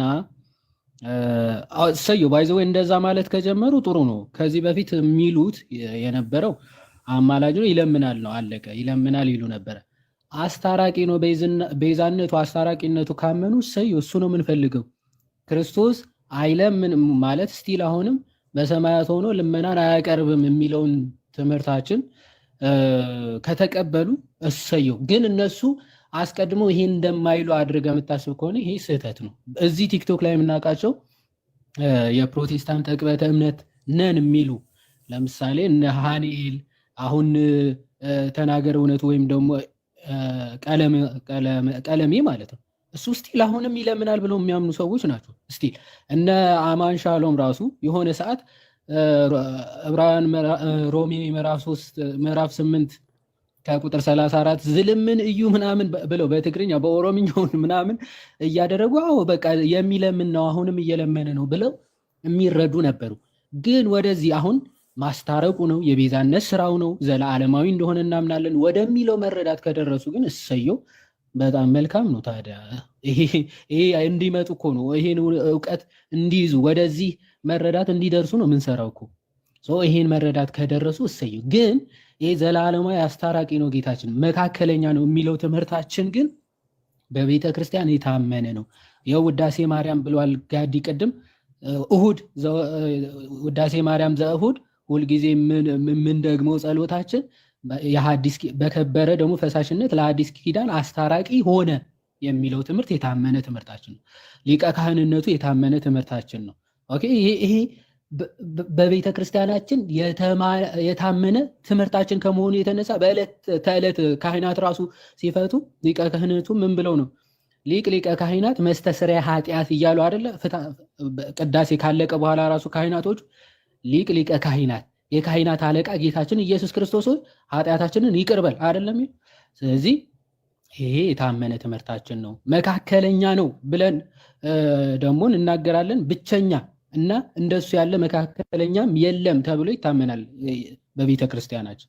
ለምን እንደ ክርስቶስ ያለ መካከለኛ የለም ሲባል ክርስቶስ ብቸኛ መካከለኛ ነው ሲባል እሱ በእግዚአብሔርም በሰው መካከል ያለ ብቸኛ መካከለኛ ነው ሲባል ቅዱስ ዮሐንስ አፈወርቅም ሲፈታ እርሱ ብቻውን አምላክም ሰውም የሆነ ነው ማለት ነው። መካከለኛ ሲባል ከሰው ብቻ አይደለም ከአምላክ ብቻም አይደለም። ለምሳሌ አብ አምላክ ብቻ ነው። እኛ ደግሞ ኦኬ ሰዎች መላእክትም ምናምን ጨምሮ ደግሞ ሰዎች ብቻ ናቸው ወይም ሰዎች ብቻ ነን። ክርስቶስ ኢየሱስ ግን ሰው ብቻ አይደለም አምላክ ብቻም አይደለም። ታዲያ ምንድነው? አምላክ ወሰብ ወይም ደግሞ ሰውም አምላክም የሆነ ነው ማለት። ስለዚህ ይሄ ሰውም አምላክም በመሆን ደግሞ አምላክን ከሰው ጋር ያስታረቀ ብቸኛ መካከለኛ ኢየሱስ ክርስቶስ ነው። ለዛ ነው አንድ መካከለኛ አለ፣ እሱም ሰው የሆነ ኢየሱስ ክርስቶስ ነው አይደለም? ሰው የሆነ ምን ነበር? አምላክ ነበረ፣ ሰው ሆኗል ማለት። ለዛ መካከለኛ ተብሎ የሚጠራው ብቸኛ ክርስቶስ ኢየሱስ ነው። ይሄ የኛ እንደውም በፕሮቴስታንቱ የማይታመን ትምህርታቸው ነው። ኦኬ የማይታመን ትምህርት፣ የኛ ግን የታመነ ትምህርታችን ብቸኛ መካከለኛ ኢየሱስ ክርስቶስ ነው ብለን እናምናለን። ፍጹም ሰው ፍጹም አምላክ ወሰብ አምላክም ሰውም እያለን እናስተምራለን። ከዚህ አንጻር ነው የሚታየው ወንድማችን። ምናልባት ግልጽ ከሆነ ያው ማለት አሁን እዚህ ላይ ማለት ምልጃና አስታራቂነት ብዙም ልዩነቱ ለኔ አልገባኝም። እሱ ነው ማለት እሱ አልገባኝም ማለት ምልጃም ለአስታራቂነት ነው። ምልጃም ማለት ያስታርቁና ምልጃ ምን ማለት ነው ትርጉሙ? ያው የሚያማልዱን ማለት ምልጃ ልመና እንደማለት ነው። ማለት እየለመኑ ያስታርቁናል። መጨረሻው ማስታረቅ ነው። ምልጃ ልመና ነው። እሺ ክርስቶስ ያስታረቀን በልመና ነው አይደለም? በምንድነው? በቤዛነት አይደል? እርቅ ማስታረቅ ወይም ደግሞ እርቅ የሚለው ውጤት ነው። እሺ ኮዝ ሳይሆን ውጤት ነው። ለምሳሌ በሁለት መንገድ እርቅ ሊፈጸም ይችላል። ቅድም ብለዋል። በልመናም ሊፈጸም ይችላል፣ ፕላስ ደግሞ በቤዛነትም ሊፈጸም ይችላል። አሁን በልመና እንዴት ነው ሊፈጸም የሚችለው? ለምሳሌ አኬና ጋዲ ላይ ያሉ ሁለቱም ለምሳሌ ጋዲ አኬን ብር አበደረው እንበልና አኬ ብር ተበድሮ ግን መክፈል አቃተው፣ ለጋዲ መክፈል አቃተው። ዘን እኔ በመካከል ሄድኩኝና ምን አልኩት ጋዲ አኬ በጣም ድሃ ስለሆነ ፂሙን እየጎተተ ከመሳብ በስተቀር በር መክፈል የማይችል ስለሆነ እባክህ ብሩን ተውለት ስሜት ያረከኝ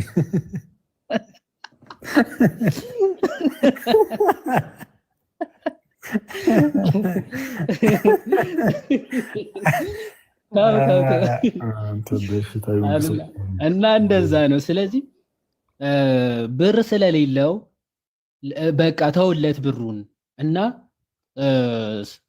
ተውለት ብዬ ለምኜው ጋዲን ከዛ በኋላ በቃ ሽትቼለታለሁ ብሎ ሁለቱም ቢታረቁ ያ መክፈል አቅቶት የነበረው ካልከፈልክ ምናምን እያለ ጋዲ ሲያስጨንቀው የነበረ በቃ ትቼለታለሁ ብሎ ቢስማሙ ኦኬ፣ ውጤቱ እኔ አለምኜ መሃል ላይ አስታረኳቸው ማለት ነው። ጋዲ ተው በቃ ይሄ መክፈል ስለማይችል ነው ብዬ ለምኜ አስታረኩ። ውጤቱ እርቅ ነው። አሁን ደግሞ እዚህ ጋር መካከለኛ ሆንክ ማለት አልጨረስኩም። ከዛና ከሱለ አንዴ አልጨረስኩም። ቆይ አልጨረስኩም። አሁን ደግሞ በአንጻሩ ደግሞ ምን አደረግኩኝ? አሁን ጋዲ አምጣ እያለ አኬን እያስቸገረው አይደለ? ስለዚህ በቃ የተበደረውን ብር በሙሉ ከፈልኩኝና ለጋዲ ይኸው የሱ ዋጋ እኔ ከፍዬለታለሁ።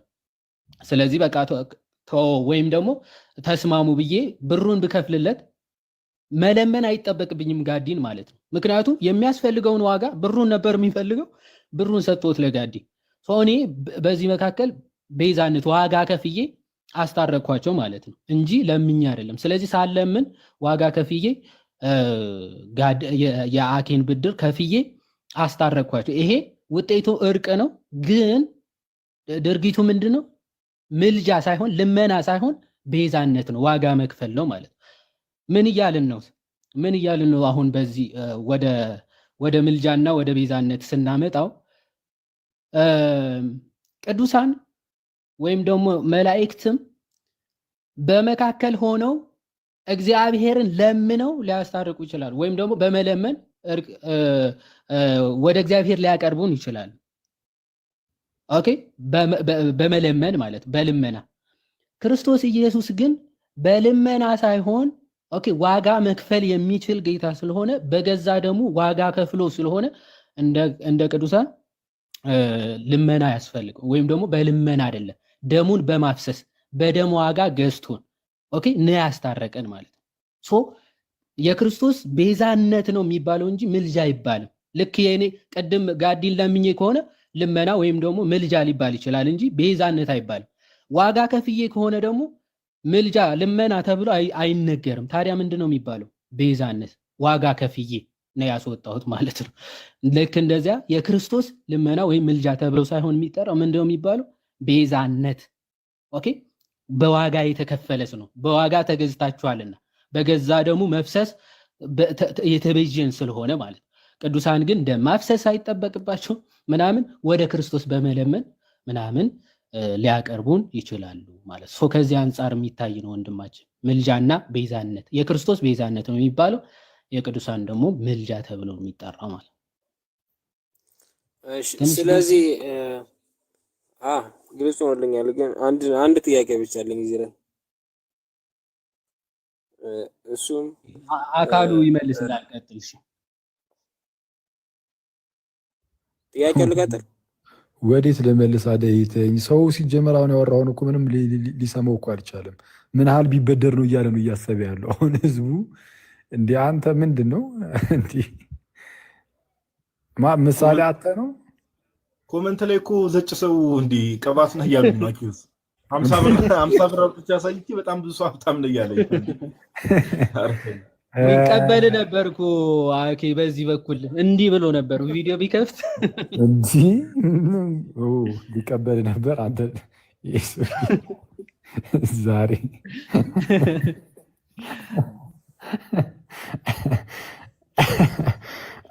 ምንም ማለት መቼስ።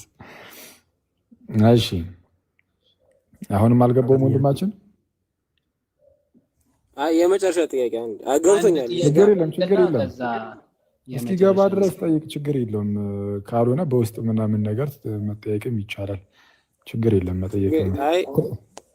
እስካሁን ያብራራው ግልጽ ሆኖልኛል። ግን ኢየሱስ ክርስቶስ አንድን መስዋዕት ለዘላለም አቅርቦ ሲል ያ መስዋዕት ለዘላለም ስለሆነ አሁን ላይ እሱ እያስታረቀ አይደለም ማለት ነው። ማለት ያ መስዋዕትነቱ በዩ ነው አሁን እየፈረደ ነው ያለው ማለት ነው።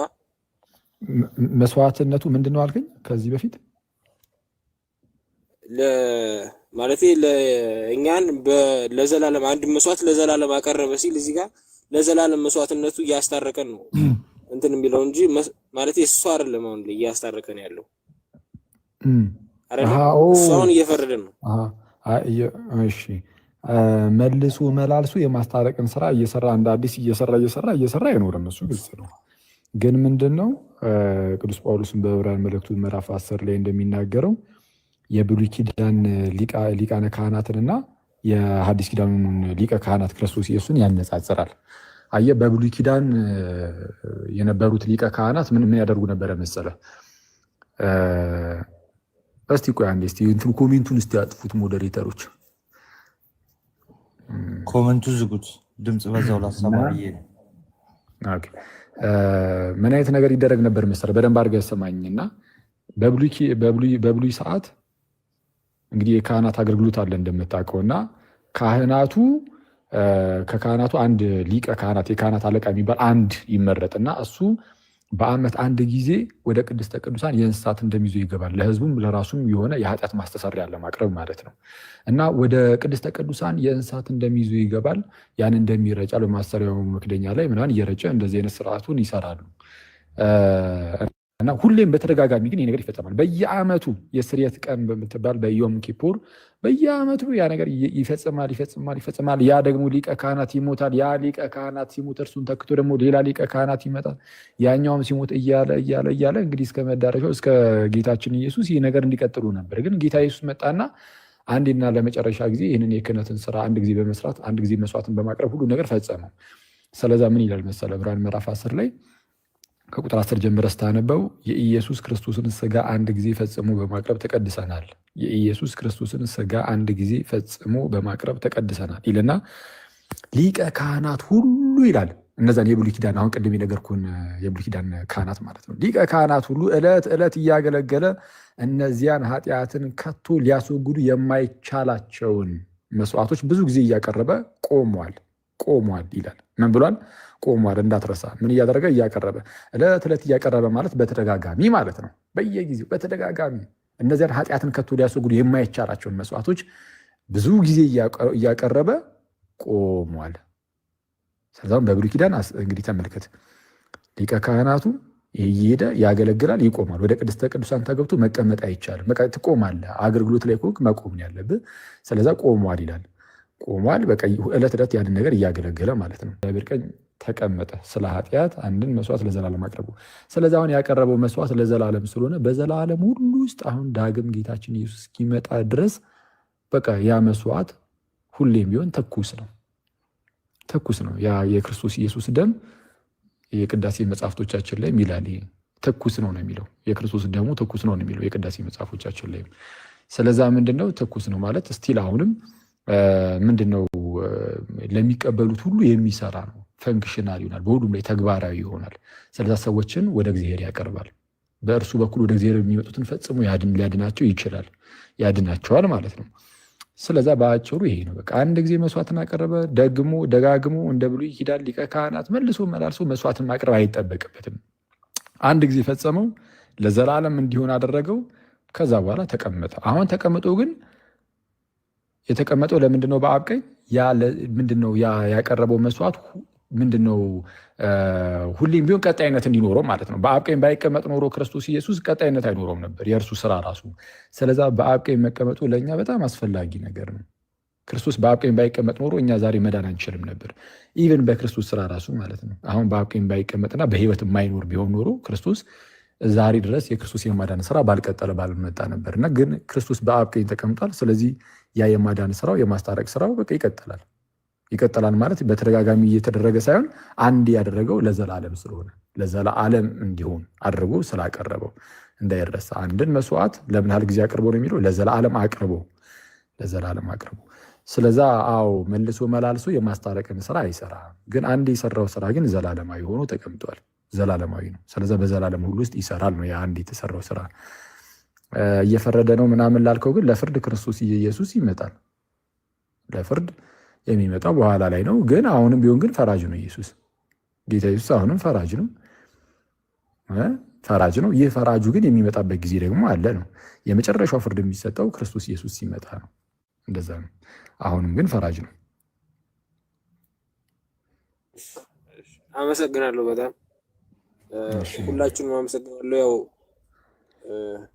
ምንትን ማለት አውቃለሁ፣ ግን ሁላችሁንም አመሰግናለሁ። በደንብ ተብራርቶልኛል። እንግዲህ ሌላ ጥያቄም ካለኝ ሌላ ጊዜ መጥቼ እጠይቃለሁ። አመሰግናለሁ። ቃልዎት ያሰማልኝ ሁላችሁንም። ይቅርታ ቅድም ሳላስበው ምናምን ጓ ካልኩብህ ፓፓ ይቅርታ። ኧረ ችግር የለውም። ችግር የለውም። በራሴ አትጥፋሽ አድርግና በውስጥ ምናምን ማውራት ትችላለህ፣ ጥያቄዎች ሲኖር ወንድማችን። እሺ ችግር የለውም። ሁላችሁንም ፎሎ አድርጌያለሁ። እዚህ ያላልኩት የለም።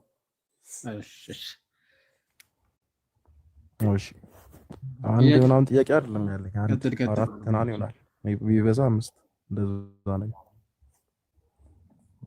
እስቲ እያየን እንትን እንላለን። ቀጥል፣ ችግር የለውም። እዚህ ሙሉ ትምህርት እሺ መጀመሪያ ምንድነው ስለ ማርያም ነውና ምንድነው ማርያም ምንድነው ንጽሕት ነች ትላላችሁ አይደለ?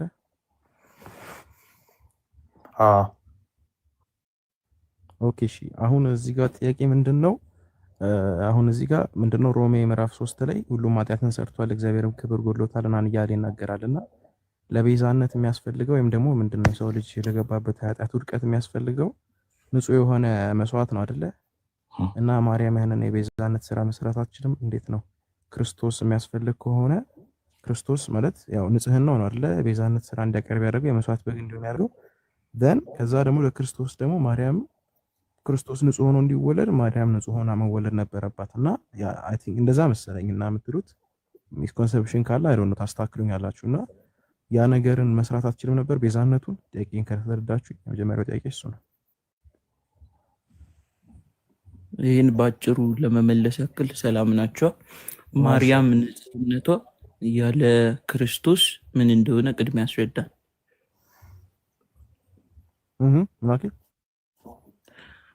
የማርያም ንጽህትነት ያለ ክርስቶስ ምን እንደሆነ አስረዳንና እዚሁ ጋር መልሱን ታገኘዋለህ። የማርያም መንጻት ማቀው ነገር የለም። ማርያም ንጽህና አታውቅም ከየት እንደመጣ ንጽህና በመንፈስ ቅዱስ አማካኝነት ኤግዛክትሊ ሶ ይሄ ከየት እንደመጣ ካወቅ የእሷ ንጽህና ከምን መጣ የሚለውን ከጠየቅ ለምን እሷ ንጹህ ከመጀመሪያው እንዳልነበረች ይገባል። ምን ማለት ነው? ማርያም ንጽህት አይደለችም እያልኩ ሳይሆን እሷ ለመንጻቷ አይደለም እያልኩኝ አይደለም ባይዜ አይ አንተ ብላል እያልኩ አይደለም እያልኩ ያለሁት ምንድነው የእሷ ንጽህና ከምን መጣ የሚለው ከተረዳህ ለምን ከሷ ውጭ ያለው ማለትም እሷን ያነጻት እንደሚያስፈልግ ትረዳዋለህ ለማለት ነው። አልገባኝም። ሶሪ በጣም የገባው ካለ ያለህ ምንድነው በአጭሩ ይሄ አሁን ያወራው ልጅ ማለት ነው። አንዴ ኦኬ እሱ ያለህ ምንድነው? አይ እመቤታችንም እኮ እንደዚህ አይነት ንጽህናን ያገኘችው ክርስቶስ ኢየሱስም ስለሚመጣ ከክርስቶስ አንጻር ነው። ከክርስቶስ አንጻር ከሆነ እሷ ራሱ ይህ ንጽህና በደንብ የሚመጣው ያለ ክርስቶስ ቤዛነት እሷ ብቻዋን ይህን ነገር ልታደርጉ አትችልም ከክርስቶስ አንጻር ስለሆነ የሚል ነገር ነው ያስቀመጠው። ይሄ እንዳሉ ነው። እንዳጠቃላይ ደግሞ ቀለል አድርጌ እንግዲህ ዝም ብዬ ነገር ይልለፍና በል አየህ እመቤታችን ቅድስት ድንግል አዎ እንግዲህ ንጽሕት ናት ምናምን ሁሉ ኃጢአትን ሰርቷል እግዚአብሔርም ክብር ጎድሏቸዋል የሚል ቃል አለ ሮሜ ላይ። ትክክል ነው። ሮሜ ምዕራፍ 3 ላይ እዛ ጋር እየተነገረ ያለው አይሁዳውያንም የግሪክ ሰዎችም ሁሉም ኃጢአትን እንደሚሰሩ ሁሉም ከኃጢአት በታች እንደሆኑ ቁጥር 9 ላይ ሁሉም ከኃጢአት በታች እንደሆኑ አስቀድመን ከሰናቸዋል ይላል ጳውሎስ። እና የሕግ ስራን በመስራት ሰው በእግዚአብሔር ፊት ሊጸድቅ አልቻለም ነበር። ሁሉም ደካማ ሆኗል። ለዛ ነው ክርስቶስ ኢየሱስ የመጣው። ስለዛ በእምነት በኩል ሁሉም እንዲቀርብ ማለት ነው ወደ እርሱ። ይህ ማለት ግን ህፃናት ለምሳሌ ኃጢአትን ሰርተዋል ማለት አይደለም። ያው ምንድነው ኃጢአትን ግን በቀላሉ የሚያደርጉ ወይም ደግሞ ህጉን የማይፈጽሙ ይሆናሉ እያደጉ ሲሄዱ እንደዛ ለማለት ነው እንጂ ህፃናትም ጭምር ኃጢአትን ሰርተዋል ምናምን ማለት አይደለም። እመቤታችን ጋር ለየት ያለ ነገር አለው። ይህም ኃጢአት አለመስራቷ ነው። ግን ኃጢአት አለመስራቷ በራሷ ቤዛ እንድትሆን ያደርጋታል ካልን አያደርጋትም። ማለት አንድ ሰው ኃጢአት ስለሌለበት ለሰው ልጅ ቤዛ መሆን ይችላል ማለት አይደለም። ቤዛ ለመሆን እንግዲህ ይሄ ቤዛነቱ ሰውን ለማዳን አይደለ ብሩስኪ? ሰውን ለማዳን ከሆነ ድንግል ማርያም ምንም አይነት እንከን ባይኖርባትም ኃጢአት ባይኖርባትም እንኳን ቤዛ ግን መሆን አትችልም። ምንድነው ኃጢአት የሌለበት ቤዛ መሆን የሚችል ቢሆን ኖሮ ቅዱስ ሚካኤልን በላከው ነበር። ቅዱስ ሚካኤል እኮ ኃጢአት የለበትም። ቅዱስ ገብርኤልም ኃጢአት የለበትም። ግን ቅዱስ ሚካኤል ስጋ ሆኖ ቢመጣ ለምሳሌ ቤዛ መሆን አይችልም። ቅዱስ ገብርኤል መጥቶ ስጋ ቢሆን ንጹሕ ቢሆን ምንም ኃጢአት ባይኖርበት ቤዛ መሆን አይችልም። ለምን አትለኝም? ቤዛነት ክፍያነትም ጭምር ነው። እኛ ማለት ስለ እኛ ነው የቤዛነት ስራ የሚፈጸመው እና ሰው በእግዚአብሔር ዘንድ ኃጢአትን ሰርቷል። ተመልከት፣ እግዚአብሔር የማይወሰን አምላክ ነው። ውስን አይደለም፣ የማይወሰን ነው። በዚህ በማይወሰነው አምላክ ፊት ኃጢአት ሲደረግ የሚያስፈልገው ካሳ ምን አይነት ካሳ ነው? የማይወሰን አይነት ካሳ። ድንግል ማርያም ውስን ሰው ናት። ውስን የሆነች ሰው ምንም እንኳን ንጽሕት ብትሆን የማይወሰን ካሳን እንዴት አድርጋ ማቅረብ ትችላለች? አትችልም። የማይወሰን ካሳን ማቅረብ የማይችለው የማይወሰን ካሳን ማቅረብ የሚችለው የማይወሰን አምላክ ብቻ ነው። በደንብ አድርገህ ስማኝ። ኃጢአታችን በማይወሰን በእግዚአብሔር ፊት ነው። ለእግዚአብሔር ካሳን ማቅረብ ከፈለክ የማይወሰን ውስን ያልሆነ አይነት ካሳ ነው የሚያስፈልገው ለእግዚአብሔር። ውስን ያልሆነ ካሳን ወይም የማይወሰን ካሳን ማቅረብ የሚችለው ደግሞ ማን ነው? ራሱ የማይወሰነው አምላክ ብቻ ነው ይህን ማቅረብ የሚችለው። ስለዛ ምን አደረገ? ይህ የማይወሰነው ጌታ እርሱም የእግዚአብሔር ቃል የተባለ መድኃኒታችን ኢየሱስ ስጋ ሆኖ መጣ። ስጋ ሆኖ መጣና ይህ የማይወሰነው ጌታ ውስን የሆነ ስጋን በመያዝ የማይወሰን ስራን ሰራ። የማይወሰን መስዋዕትን በአብ ፊት አቀረበ። ስለዚህ ለሁላችን የኃጢአት ማስተሰሪያ መሆን ቻለ። ምክንያቱም እርሱ የማይወሰነው አምላክ በስጋ ተገልጦ ነውና። እመቤታችን ግን የማትወሰን አምላክ አይደለችም። እመቤታችን ውስን አንዲት ፍጡር ሴት ናት፣ ንጽሕት ናት። አዎ፣ ግን ውስን ፍጡር ብቻ ናት። ጌታችን ግን የማይወሰን ስለሆነ እርሱ መስዋዕት አድርጎ ያቀርበው ዘንድ ይህ የማይወሰነው ጌታ ስጋን የራሱ አድርጓልና፣ ስለዚህም ይህንን ቅዱሱን ስጋውን መስዋዕት አድርጎ በማቅረብ ደሙን በማፍሰስ የማይወሰን የሆነ መስዋዕትን አቀረበ። በዚህ ውስጥ ነው ቤዛነት የሚሰራው። ተረተዋል? እሺ፣ እሺ፣ ያስኬዳል። ሁለተኛው ጥያቄ ደግሞ እዚሁ አክቹዋሊ እኔ ባይዜ በማርያም ንጽሕና ታምናለሁ፣ ግን ያው የቤዛነቱ ጉዳይ ትንሽ አጠያቂ ስለሆነ ነው። ዞሮ ንጽሕት ስለሆነች ብቻ በቤዛ ሆና ማዳን አትችልም። እና ሁለተኛው ነገር ደግሞ ምንድነው እዚሁ ማርያም ላይ ነውና ማርያም ከውልደቷ ጀምሮ ነው አይደል እንትን የሆነችው? ምንድነው እዚሁ ላይ ንጽሕት የሆነችው? ኦኬ፣ እሺ፣ ቀጥል። ቀጥል። በቃ አንድ ላይ እሺ። ምንድነው ከልጅነቷ ጀምሮ ማለት ከጽንሰቷ ጀምሮ ነውና እንትን የሆነችው። ያው እንደዛ ከሆነ ክሬዲቱን ለእሷ መስጠት እንችላለን ማለት ነው። የእሷን ንጽሕና ለእግዚአብሔር ነው እንጂ ክሬዲት መስጠት የምንችለው። ለምሳሌ አሁን ስ ላይገናኝ ይችላል፣ ግን ታሪኩ ትንሽ ተመሳሳይ ነው። ጳውሎስም እግዚአብሔር ማለት ምንድነው ኢየሱስ ክርስቶስ ሲገለጥለት ምንድነው ያለው? አንተ የምትቃወመኝ ኢየሱስ ክርስቶስ ነኝ ያለውና ከዛ የመውጊያውን ብረት ብትቃወም በአንተ ይብስብሃል አለው። ደን እምቢ ማለት አይችልም። በዚህ ሰዓት ጳውሎስ አንደኛ ይብስበታል ማለት ማንም እንደዚህ በዚህ መልኩ የተጠራ የለም። ጳውሎስ ነውና እንደዚህ የተጠራው። ልክ እንደዛ ሁሉ እሷ አክቹሊ እንደዚህ እንትን ተብላ አይደለም፣ ግን ከልጅነቷ በእሷ ፈቃድ ሳይሆን ጀስት በእግዚአብሔር ፈቃድ ነውና ንጹሕ የሆነችው። ያንን ነገር ለእሷ ክሬዲት መስጠት እንችላለን። ንጽሕት ነች እንላለን፣ ግን ያው እንዴት ነው ይሄ ንጽሕናውን ለእሷ ክሬዲት መስጠት እንችላለን ወይም ደግሞ የእሷ ተግባር ነው ብለን መውሰድ እንችላለን? ምናልባት ሀሳቤ ከገባችሁ። ያው ተረድቻለሁ። ጥሩ ጥያቄ ነው። ማን ልበል ስምን? ይቅርታ። አቤል። እሺ አቤል። ጥሩ ጥያቄ ነው። እንግዲህ አሁን የመጀመሪያው የእግዚአብሔር ጠብቆት አለ፣ መንፈስ ቅዱስን የጠበቃት። ስለዛ ክሬዲቱን የምንሰጠው ሁል ጊዜ እኛም የቅድስና ጉዳይ ላይ በእርግጥ ያው ለእግዚአብሔር ነው፣ ግን ምን ያስፈልጋል? የእኛም ደግሞ ምን ያስፈልጋል? ፈቃድ ያስፈልጋል። እግዚአብሔር ነፃ ፈቃድህን አይጋፋውም፣ ፈቃድህን ይጠቀማል ማለት ፈቃድህን እንድትጠቀም ያደርጋል። ይቅርታ፣ ፈቃድህን እንድትጠቀም ያደርጋል። ጎርጎርዮስ ዘኑሲስ እንደሚናገረው ነው እግዚአብሔር ሰውን ፈጠረው ይልና ሙሉ በሙሉ በሱ ቁጥጥር ስር ይሆን ዘንድ ይላል። በዛ በፈጠረው ሰው ማለት ነው። በሰውየው ሙሉ በሙሉ በሰውየው ቁጥጥር ስር እንዲሆን ደግሞ አንድ ነገርን ሰጥቶታል። ይህም በባርነት እንኳን ሊያዝ የማይችል ነገር ነው። እርሱም ይልና ፈቃድ ነው ይላል። ፈቃድ በሰውየው ስር ነው እና እመቤታችን እርግጥ ነው መንፈስ ቅዱስን የጠበቃት እንዳትበድል ድንግልን ከማህፀን ጀምሮ የጠበቃት መንፈስ ቅዱስ ነው ይላል አርጋኖን ላይም እና ምንም እንኳን መንፈስ ቅዱስ ቢጠብቃትም ግን እመቤታችንም ደግሞ ምን አድርጋለች ማለት ፈቃደኛ ሆና ከኃጢአት ምንድነው ተጠብቃ ለመኖር ፈቃደኛ ሆና ከመንፈስ ቅዱስ ጋር የሚሄድ አይነት ስራ ውስጥ ሆናለች ነው ነፃ ፈቃዷን ተጠቅማ።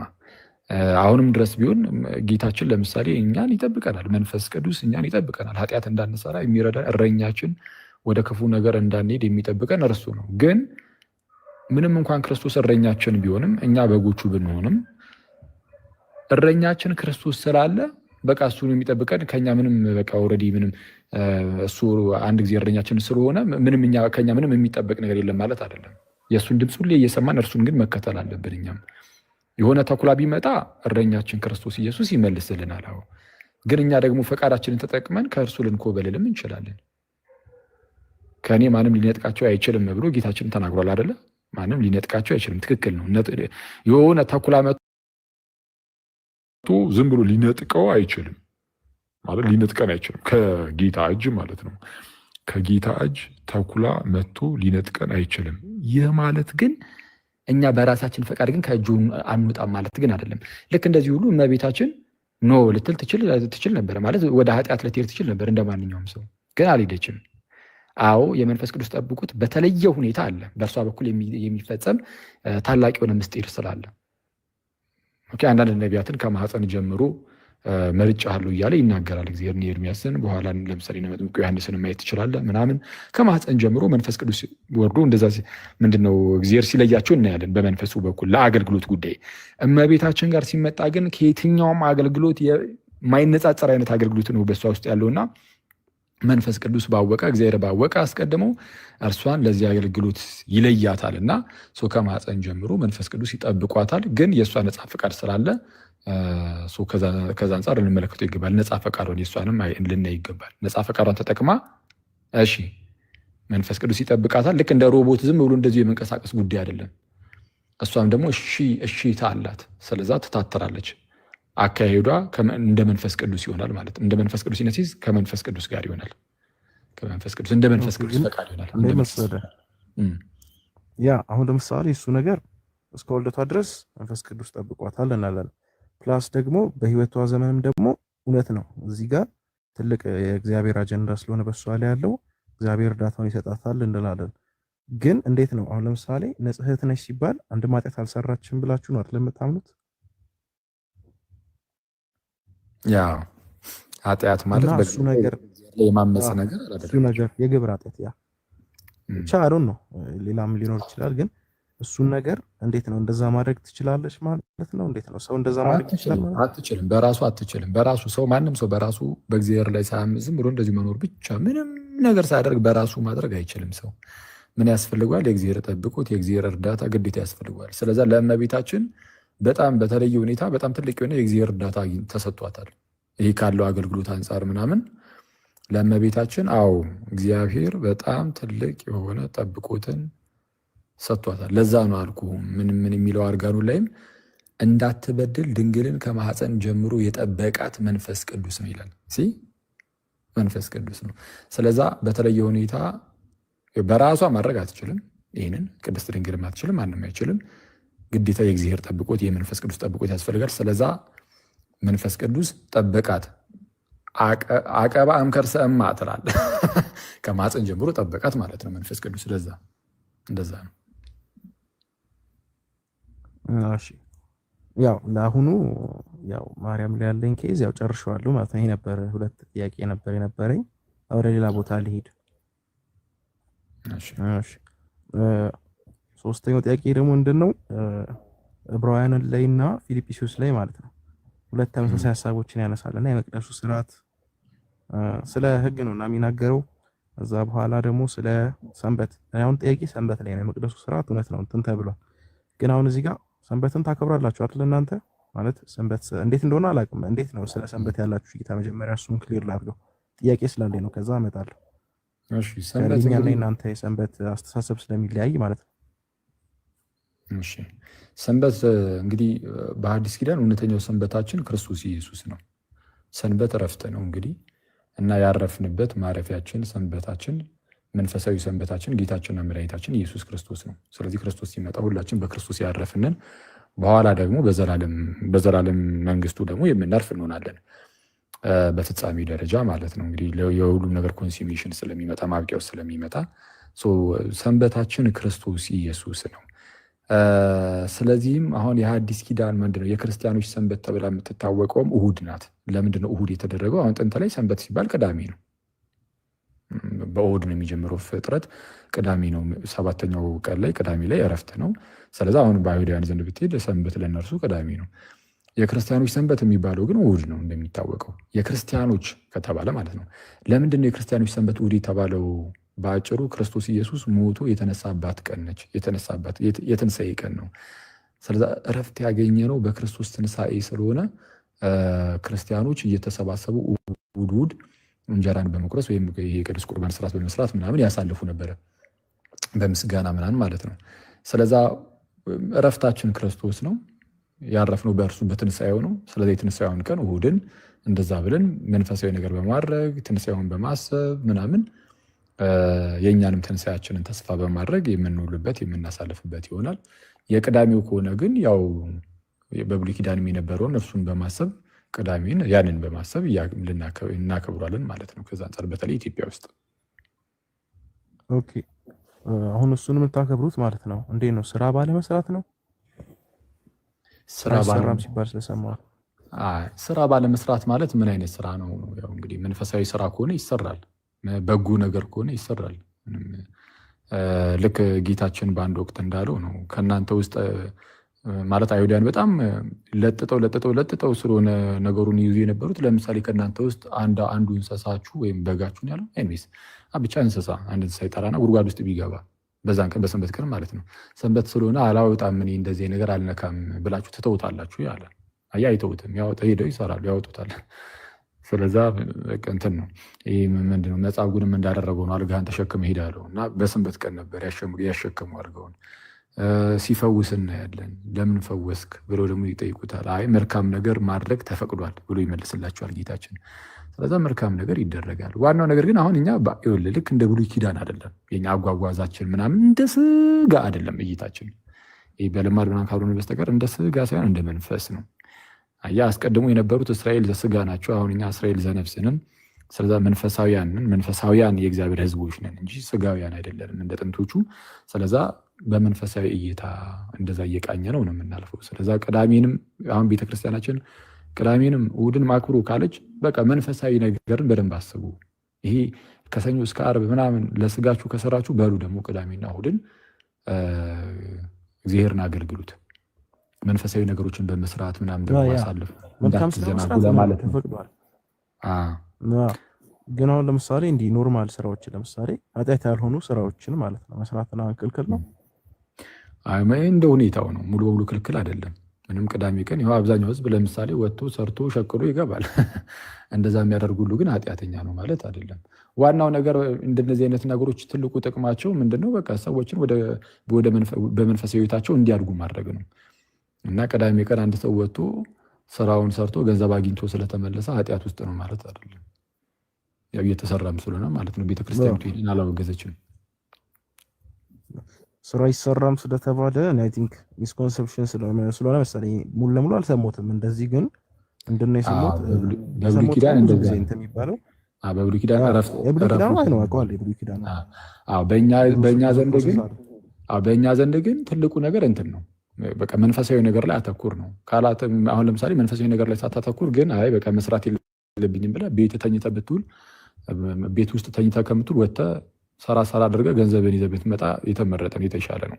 ቤት ውስጥ ይሄ ስንፍና ስለሚባል እንደውም ይሄ ኃጢአት ነው። ቤት ውስጥ ዝም ብለህ ተኝተህ መዋል ይህ ስንፍና ስለሆነ እንደዛ አይቻልም።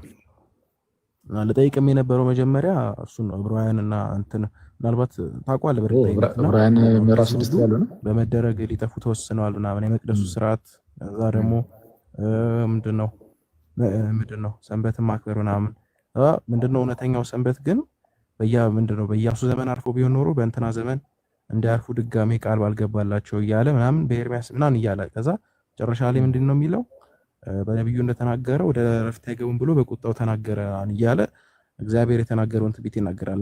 ያ ዕረፍት ነው ትክክለኛው የአዲስ ኪዳን አካል የሆነው ዕረፍትና ያንን ነገር እንዴት ታዩታላችሁ የሚለውን ነበር መጀመሪያ ጠይቄ የነበረው። አይኔስ ያው አስታከም እንትን ማለት ይችላል። አዎ በቃ ትክክል። ወደ ክርስቶስ ተቀርበናል። ኦልሬዲ በቃ እሱ ዕረፍታችን ቅድም መጀመሪያ ላይ እንደተነሳ እንደነገርኩ በአዲስ ኪዳን ዕረፍት ክርስቶስ ኢየሱስ ነው፣ ጌታችን ነው። እናንተ ሸክማችሁ የከበደ ወደ እኔ ነው እኔ ያሳርፋችኋለሁ ስላለ ማረፊያችን አሁን የሆነ ቀን ጠብቀን ምናምን ነገር እስቲ ደግሞ እርፍ እንበል የምንል አይደለም።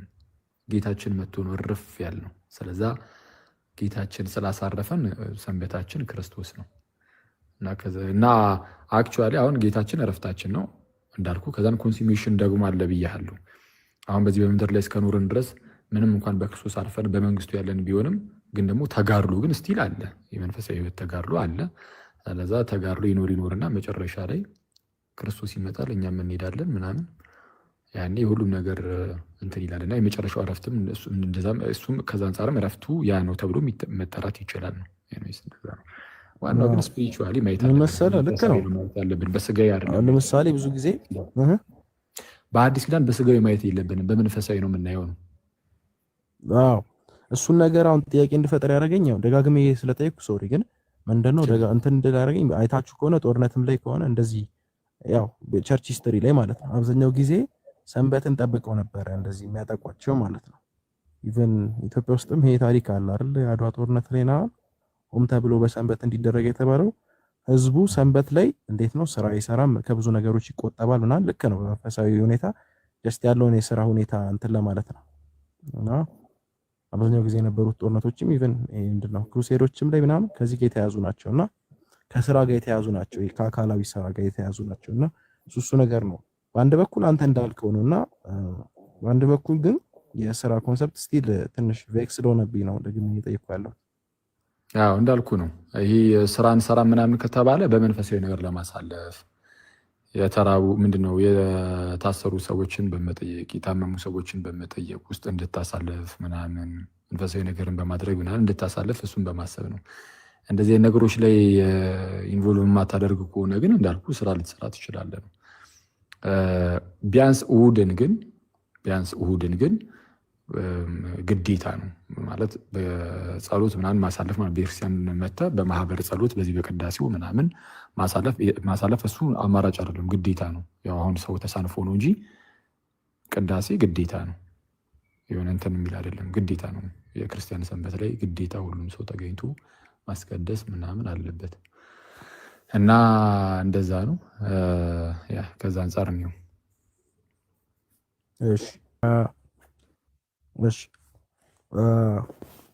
ስለ አምስቱ እንትን እኛ ጋር ኦፊስ ነው የሚባሉት እና አምስቱ ኦፊሶች ሰምታችሁታል በእርግጠኝነት። እና ከዚህ በፊት እሱ ሹመት እናንተ ጋር የለምና እንዴት ነው እሱ ነገር የሚታየው? እንደ የሐዋርያት የነቢያት ከዛ ወንጌላውያን አስተማሪዎች እና መጋቢዎች የሚል እንትን ይናገራል እና እነሱ ነገሮች እናንተ ጋር የሉምና ለምንድን ነው የሌሉት? እሺ አይ ኤፌሶን ላይ ለአንዲት ቤተክርስቲያን በቃ እነዚህ ናቸው አምስቱ ናቸው ያሉት ምናምን ተብሎ በዛ መልኩ የተቀመጠ አይደለም። ምንድነው ሰባኪያን አሉ፣ ነቢያት አሉ፣ እንደዚህ ያሉ መምህራን አሉ፣ ሐዋርያት አሉ ምናምን የሚል ቃል ስላለ ብቻ በቃ እነዚህን ዝም ብለህ ፒክ አድርገህ ከሆነች የመጽሐፍ ቅዱስ ክፍል ላይ በቃ እነዚህኛዎቹ ናቸው መስት የሆኑ ምናምን ነገር እንደዛ ማለት አይደለም። እዚህ በኤፌሶን መልእክት አይ እንደዛ አይደለም። ባይዚ ሽማግሌዎችም አሉ፣ ሌሎችም አሉ፣ ሌሎች መቶች ዲያቆናትም አሉ ምናምን ግን እነዚህ አምስቱ የሉም እናንተ ጋርና እንዴት ነው የሌሉት ነው? አሁን ሐዋርያቱ በነበሩበት ሰዓት ያው ሐዋርያቱ አሉ። ከሐዋርያቱ በኋላ ግን ሐዋርያቱ ካለፉ በኋላ ግን ድጋሚ ሐዋርያት አይመጣም። ድጋሚ ሐዋርያቱ አይመጡም። ለምን መሰለ? እዚሁ አሁን ኤፌሶን ላይ አንተ የጠቀስከው ኤፌሶን ቀደም ብለህ ሁለተኛው ምዕራፍን ስትመለከት በሐዋርያትና በነቢያት መሰረትነት ላይ ታንጻችኋል፣ የማዕዘኑም ራስ ድንጋይ ክርስቶስ ኢየሱስ ይላል እና በማን መሰረት ላይ ነው የሚለው? በሐዋርያትና በነቢያት ለምሳሌ ይላል። በሐዋርያትና በነቢያት መሰረትነት ላይ ታንጻችኋል ነው የሚለው። መሰረቱ ኦልሬዲ ወጥቷል። አሁን ድጋሚ መመስረት አትችልም ይላል። ልክ በፊት እንደነበሩት ሐዋርያና ነቢያት ነኝ መጣ ማለት አንተ ራስህ መሰረት መሆን ትችላለህ ማለት ነው። ምክንያቱም መሰረት የተባሉት ሐዋርያትና ነቢያት ናቸው። አሁን ተነስተህ ልክ በፊት እንደነበሩት ነቢያት በፊት እንደነበሩት ሐዋርያት ነኝ ካልክ አንተ ራስህ መሰረት መሆን ትችላለህ። ስለዚህ በአንተ መሰረትነት ላይ ሌላው ደግሞ መጥቶ መታነጽ ይችላል ያስብላል። እንደዛ ስታደርግ ደግሞ በጳውሎስ ቃል የተወገዝክ ትሆናለህ። ለምን? ጳውሎስ በመጀመሪያ ቆሮንቶስ መልእክቱ ላይ እንደሚናገረው ከተመሰረተው በቀር ማንም ሊመሰረት አይችልም፣ ሁሉም በተመሰረተው ላይ ያነጻል የሚል ትምህርትን ስላስቀመጠልን ማለት ነው። ስለዛ ሐዋርያትና ነቢያት መሰረት ከመሆናቸው አንጻር አሁን ድጋሚ አሁን በዚህ ዘመንም ሐዋርያትም ነቢያትም መሆን የሚቻል አይደለም ነው። ከዛ አንጻር ነው። እሺ ምንድነው እዚህ ጋር አንድ ነገር ላንሳ። የመጀመሪያው ነገር ምንድነው? አንተ እዚህ ጋር ያለው የኤፌሶን መልእክት ነው። ደግሞ ኤፌሶን መልእክት ላይ መሰለኝ ምዕራፍ 2 ላይ አልከኝ አይደል? በሐዋርያትና በነቢያት መሰረት ላይ ታነጻችኋል የሚለው። ከዛ ደግሞ ለዛ ድጋፍ እንዲሆን ደግሞ ከቆሮንቶስ ነው የተጠቀስከኝ። ቆሮንቶስ ላይ ያለው ለዚህኛው ድጋፍ መሆኑን እንዴት ታይዋለህ የሚለውን አንድ ያዝልኝ። ከዛ ሁለት ደግሞ በሐዋርያትና በነቢያት መሰረት ላይ ታነጻችኋል የሚለው ኮንቴክስቱ እንደዛ መሆኑን እንዴት እኔ ማወቅ እችላለሁ? እንዴት እርግጠኛ እንደሆነ ልታደርገኝ ነውና እነዚህን ሁለቱን ያዝልኝ። ከዛ ደግሞ ሶስተኛ ደግሞ እንትን ካለ ደግመላለሁ፣ ድጋሜ ይዘው እየመለስክ ደግመላለሁ። ሶስተኛ ደግሞ ሐዋርያትና ነቢያት ብቻ ሳይሆን ወንጌላውያን አለ፣ ከዛ ደግሞ አስተማሪዎች አሉ፣ ከዛ ደግሞ መጋቢዎች የሚባሉ አሉ። እነዚህ ናቸው እዛ ጋር 5 ብሎ የተናገራቸው። እኛ ጋር እንደናንተ አይደለም የምናያቸው፣ ስፔሻል ተብሎ ነው የሚታዩት። እሱን ሌላ ጉዳይ ነው። ግን አሁን እነዚህ ሶስቱ ማለት ነው በእንትን ደረጃ አረውን ነው አላቅምና እናንተ ጋር 3 ናቸው። ምንድነው? ዲያቆን፣ ቄስና ከዛ ኤጲስቆጶስ ወይም ምንድነው ጳጳስ ማለት ነውና ልክ አይ ቲንክ እንደዛ ነውና ከዛ ውጪ እንደዚህ አይነት እንትኖችን ምንድነው ወንጌላውያን ከዛ ምናምን እንደዚህ የሚባሉት ማለት ነው መጋቢዎች ኢቨን አሻሙር ራሱ ይናገራል። አይ ቲንክ ጳውሎስ እና መልእክቶቹ ላይ ቦታውን ባላቆም እነሱን ነገሮችን እንዴት ታያቸዋለህ? 3 ነገር ነው ያነሳሁትና ብትሄድባቸው ደስ ይለኛል እዚህ ላይ። እሺ ቀጥታ በፊት በመጽሐፍ ቅዱስ ላይ አሁን አንድ ጊዜ በጣም ይቅርታ ማዘር ደውላለች። አንድ ጊዜ ሜቢ በዚህ አጋጣሚ ማለት በሹመት ደረጃ ያስቀመጣቸዋል። እነዚህ ከዛ ውጭ አሁን ያየናቸው ኤጲስቆጶሳትን፣ ኢልደርሶችና ዲያቆናትን ያስቀምጣል። በሹመት ደረጃ ሐዋርያት እጅ ጭኖ ሲሾሙ በአንደኛ ጢሞቴዎስ ላይ የተገለጸውም በሐዋርያት ስራ ላይ ያለውም ለጳጳሳትና ለኤጲስቆጶሳት ኢልደርሶችን ያስቀምጣል። እዛት ግን ነቢያትን ወይም ደግሞ ማለት ሐዋርያ ነቢያት የተለያዩ በጸጋ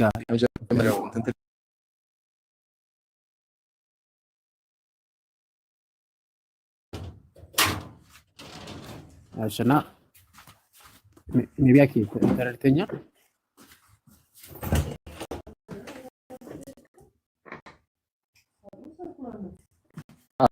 ምን አልከኝ መኩዚ በሹመት ደረጃ በመጽሐፍ ቅዱስ ላይ ኤጲስቆጶሳትን ያስቀምጣል። እጅ ጭኖ እንዴት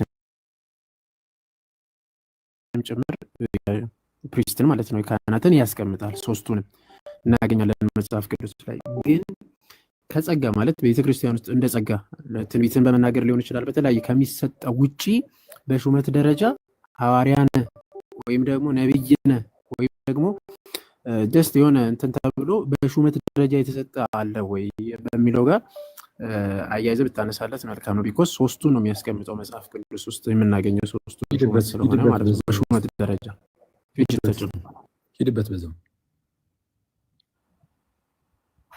ሂድበት አጠቃለው አንድ ላይ ሂድ እንዴ አንድ ላይ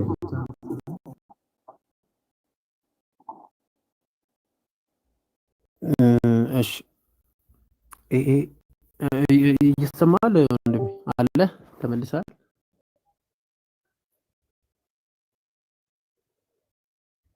እየሰማሁ ነው። አዎ ሜቢ እያነሳው ነበረ ከተረዳኝ በመጽሐፍ ቅዱስ ላይ ማለት በሹመት ደረጃ የተቀመጡት ሶስቱ ናቸው የምናገኛቸው። ሶስቱ ናቸው ማለት ኤጲስቆጶሳትን ለምሳሌ የሐዋርያት ሥራ ምዕራፍ 20 ቁጥር 28 ላይ ቀጥታ አስቀምጠዋል። በመንፈስ ቅዱስ እንዴት እንደተሾሙ ጭምር ስላስቀመጠ ማለት ነው። እንዲሁም ደግሞ ዲያቆናት እንዴት እንደሚሾሙ የሐዋርያት ሥራ ምዕራፍ 7 ላይ እናገኛለን። በሹመት ደረጃ ተቀምጠው ማለት ነው።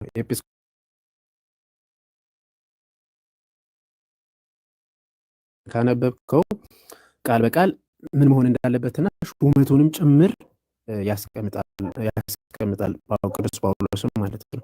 ሌሎቹን ግን ማለት አንደኛ ቆሮንቶስ ላይ ያለውም ኤፌሶን ላይ ያለውም በጸጋ ደረጃ ማለት ትንቢትን የመናገር ሊሆን ይችላል፣ ራእይን የማየት ሊሆን ይችላል፣ ላይክ ልሳን እንደመናገር ማለት ልሳን ለሁሉም አሁን በሹመት ደረጃ አይደለም ልሳን የሚሰጠው ወይም ደግሞ በሌላ ቋንቋ መናገር በእንትን ደረጃ ስላልሆነ ማለት ነው።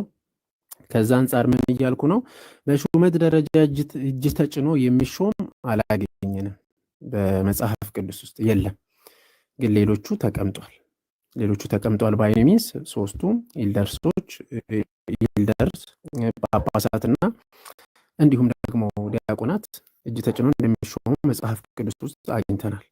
ሜቢ ሌሎች ካሉ አለ ካልክ ማስረጃ ብታቀርብልን መልካም ነው።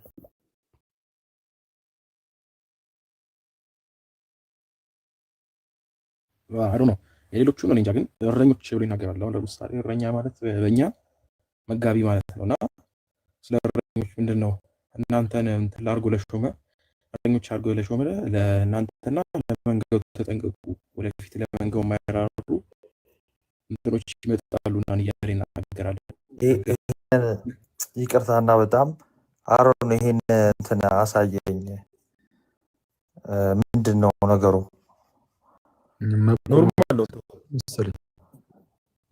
ኖርማል ነው። 10 ደቂቃ ታገስ። መኩ ማውራት ሲጀምር ነው። መኩ ቀጥሎሽ። መኩ ያንተን ጥያቄ አንደርስታንድ አድርጎታል ግን አቤል የመኩን ጥያቄ ተረድተዋል? ቅድም ያልካቸው ላይክ እኛ ጋር ያሉ ኦፊሶች ያልካቸው ለምሳሌ በዚህ አምብሮሳይድ በሚባል ሌይንግ ኦፍ ሃንድስ በሚለው ሹመቶችን እንመለከታለን። ነገር ግን አንተ ያልካቸው ኦፊሶች ወይ በዚህ በአምብሮሳይድ መጽሐፍ ቅዱስ ላይ ሲሰጡ እናያቸዋለን ወይ ነው አይደል? መኩ ጥያቄ አይዶን እሱ ነው በዋናነት ያነሳል።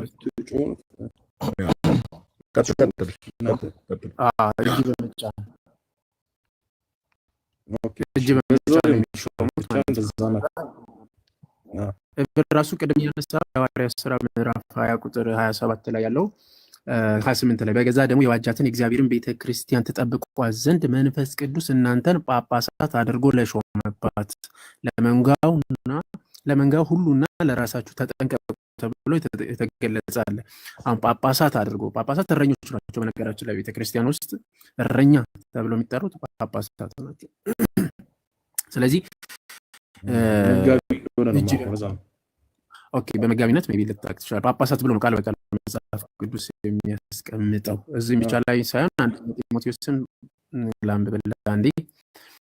አንደኛ ጢሞቴዎስ ይመኛል የሚለውን ቃል የታመነ ነው። እንግዲህ ኤጲስቆጶስ እንዲህ ሊሆን ይገባዋል፣ የማይነቀፍ አንዲት ሚስት ባል፣ ልከኛ፣ ራሱን የሚገዛ እንደሚገባው የሚሰራ፣ እንግዳ ተቀባይ፣ ለማስተማር የሚበቃ፣ የማይሰክር፣ የማይጨቃጨቅ፣ እነዚህን ያስቀምጣል። ቀጥሎም የዲያቆናትንም ያስቀምጣል እንዴት መሾም እንዳለበት። እንዲሁም ዲያቆናት ጭምቶች፣ በሁለት ቃል የማይናገሩ፣ ለብዙ ወይን ጠጅ የማይጎመጁ፣ ነውረኛ፣ ረብ የማይወዱ። አየህ የእነዚህም ቃል በቃል እጅ በመጫን እንደሚሆንና በሹመት ደረጃ ተጠቅሶ የተነገረለት ማናቸው? ሶስቱ ናቸው። ኤልደርሶች አሉ፣ ጳጳሳት ወይም እረኛ አሉ፣ ከዛ ደግሞ ዲያቆናት አሉ። ከዛ ውጪ ግን በሹመት ደረጃ መጽሐፍ ቅዱስ ላይ በተለይ አዲስ ኪዳን ላይ በነብይነት በሹመት ደረጃ እንዲህ አይበሉ በነብይነት ተሹሟል የሚለው አታገኝም። ሜቢ ካለ እንትን ታደርግልኛለህ። ግን እኛ እንዴት እንቀበላለን?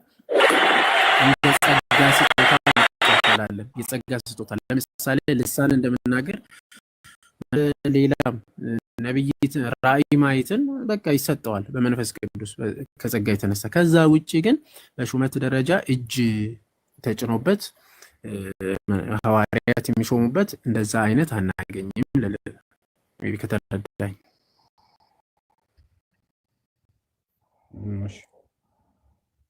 እሺ ያው ለጊዜው ይሄ ነው ያለኝ ጥያቄ። ሌላ ጊዜ ደግሞ ሌላ ነገር ሲኖር ሜጀር የሆኑ ቶፒኮች ላይ እመጣለሁ። ብቻ ቴንኪው በጣም እንትን ኦኬ ፕሮቴስታንት ነኝ ብለኸኛል አይደል? አይ ጥሩ ነው። እስቲ እንትን በል ደግሞ ፈቃድ ከሆነ ደግሞ ብቅ በል ቴሌግራማችን ላይ ምናምንም ወይ መጀመሪያ ያወራሃል እዚህ ከላይ ያለው ማለት ነው ካካን እርሱን ካካ በውስጥ አውራውና በእድሜም ኩያ ትመስሉኛላችሁ፣ ትግባባላችሁ። በቃ እናወራለን። ሌላ ጥያቄ ካለም ጠይቀናለን።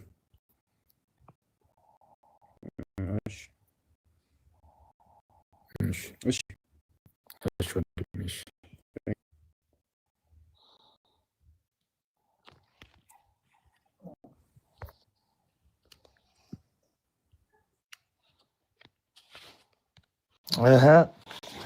ቃሌት ያሰማል። አክቹዋሊ ኦኬ ብዬዋለሁ። እንትኑ ላይ ግን አለ ሬስትሪክሽን። አይ እንትን ነው በቃ ላይቭ ሰዎች ጋር የበለጠ እንዳይደርስ ምናምን አይነት ነገር ነው ሪስትሪክት የሚያደርገ ፎር ዘ ኔክስት 10 ሚኒትስ ምናምን ነገር። ግን አሁን ኦልሬዲ አይ ቲንክ 5 ደቂቃ አልፎታል መሰለኝ። ኦኬ እንትን ዝም ብዬ ነው እስከ አላነበብኩትም ስክሪንሻት ያደረኩት እንዳይዘረግፋችሁ። ግሩፕ ላይ ጻፍላል ደግሞ ካሜራ ልክ ሲበራ ማን እንደመሰለ በእናትህ ላፕቶፕና አሁንም በግላጭ ላሳይ። ይሄ የዋር ነው።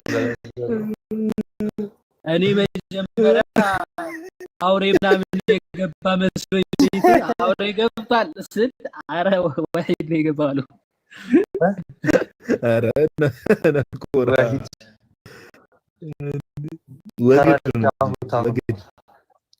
እንዴ ደህና ደርሶ ሄዶ ወጥቶ ነው። አራኪ ይደብራል። እንዴ በጊት ስልክ ገብቶበት መሰለኝ። ስልክ ገብቶበት መኩዚን ሰላም ብለዋል። አጋደው አሁን የደረሰው አኬ ደንግጦ ነው ይረዳው። አሁን የተባለው ነገር ራሱ ከአገልጋይነት አንጻር ናቱሻ አሁን ቀድማ እንደ የተነሳ ፖይንት አለ መጨረሻ ላይ መኩ እንትን ያለው ነገር 30 ሰከንድ ውስጥ አንድ ነገር ልበል። ይሄ ቀደም ለተባለው ሚስጥራት ምናምን ሲባል ለምሳሌ ሚስጥራት ሲባል there is no salvation outside the church እንደሚባለው ከቤተክርስቲያን ውጭ ድነት የለም እንደሚባለው ያው እነዚህ ሚስጥራት ሁሉ ከቤተክርስቲያን እውነተኛ ከሆነችው ከጌታ ቤተክርስቲያን ውጭ ያሉ ሚስጥራት ኢንቫሊድ ናቸው ወይ ደግሞ ተቀባይነት የሌላቸው ናቸው። እሱ ይታወቃልና አሁን እዚህ በአገልጋይ ደረጃም እንደዛው ነው። አሁን በተለይ ስፔሻሊ ጴንጤቆስጣሉ ዘንድ በቃ አሁን ከቤተክርስቲያን ውጭ ያሉ ራሳቸውን አገልጋይ የሚሾሙ አለ አይደል? አገልጋይ ናቸው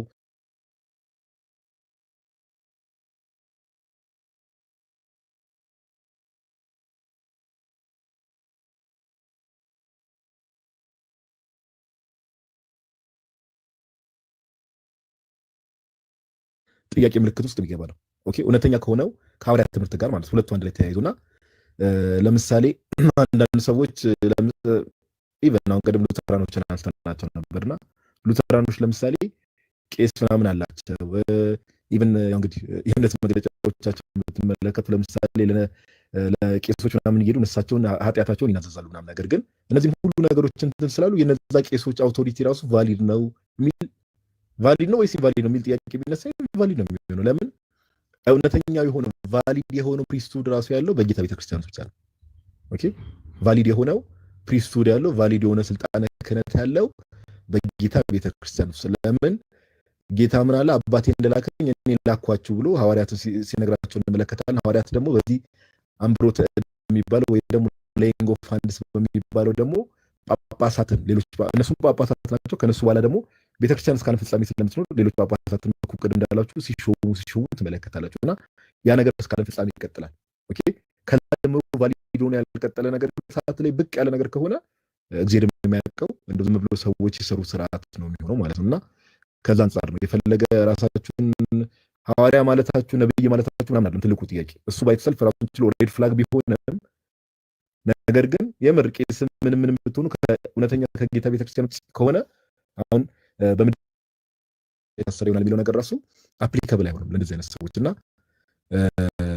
ከዛ አንጻር ነው የምናየው። ይሄን ለማለት ያክል ነው። ያ ቃል ተሰማልን ነጋዶ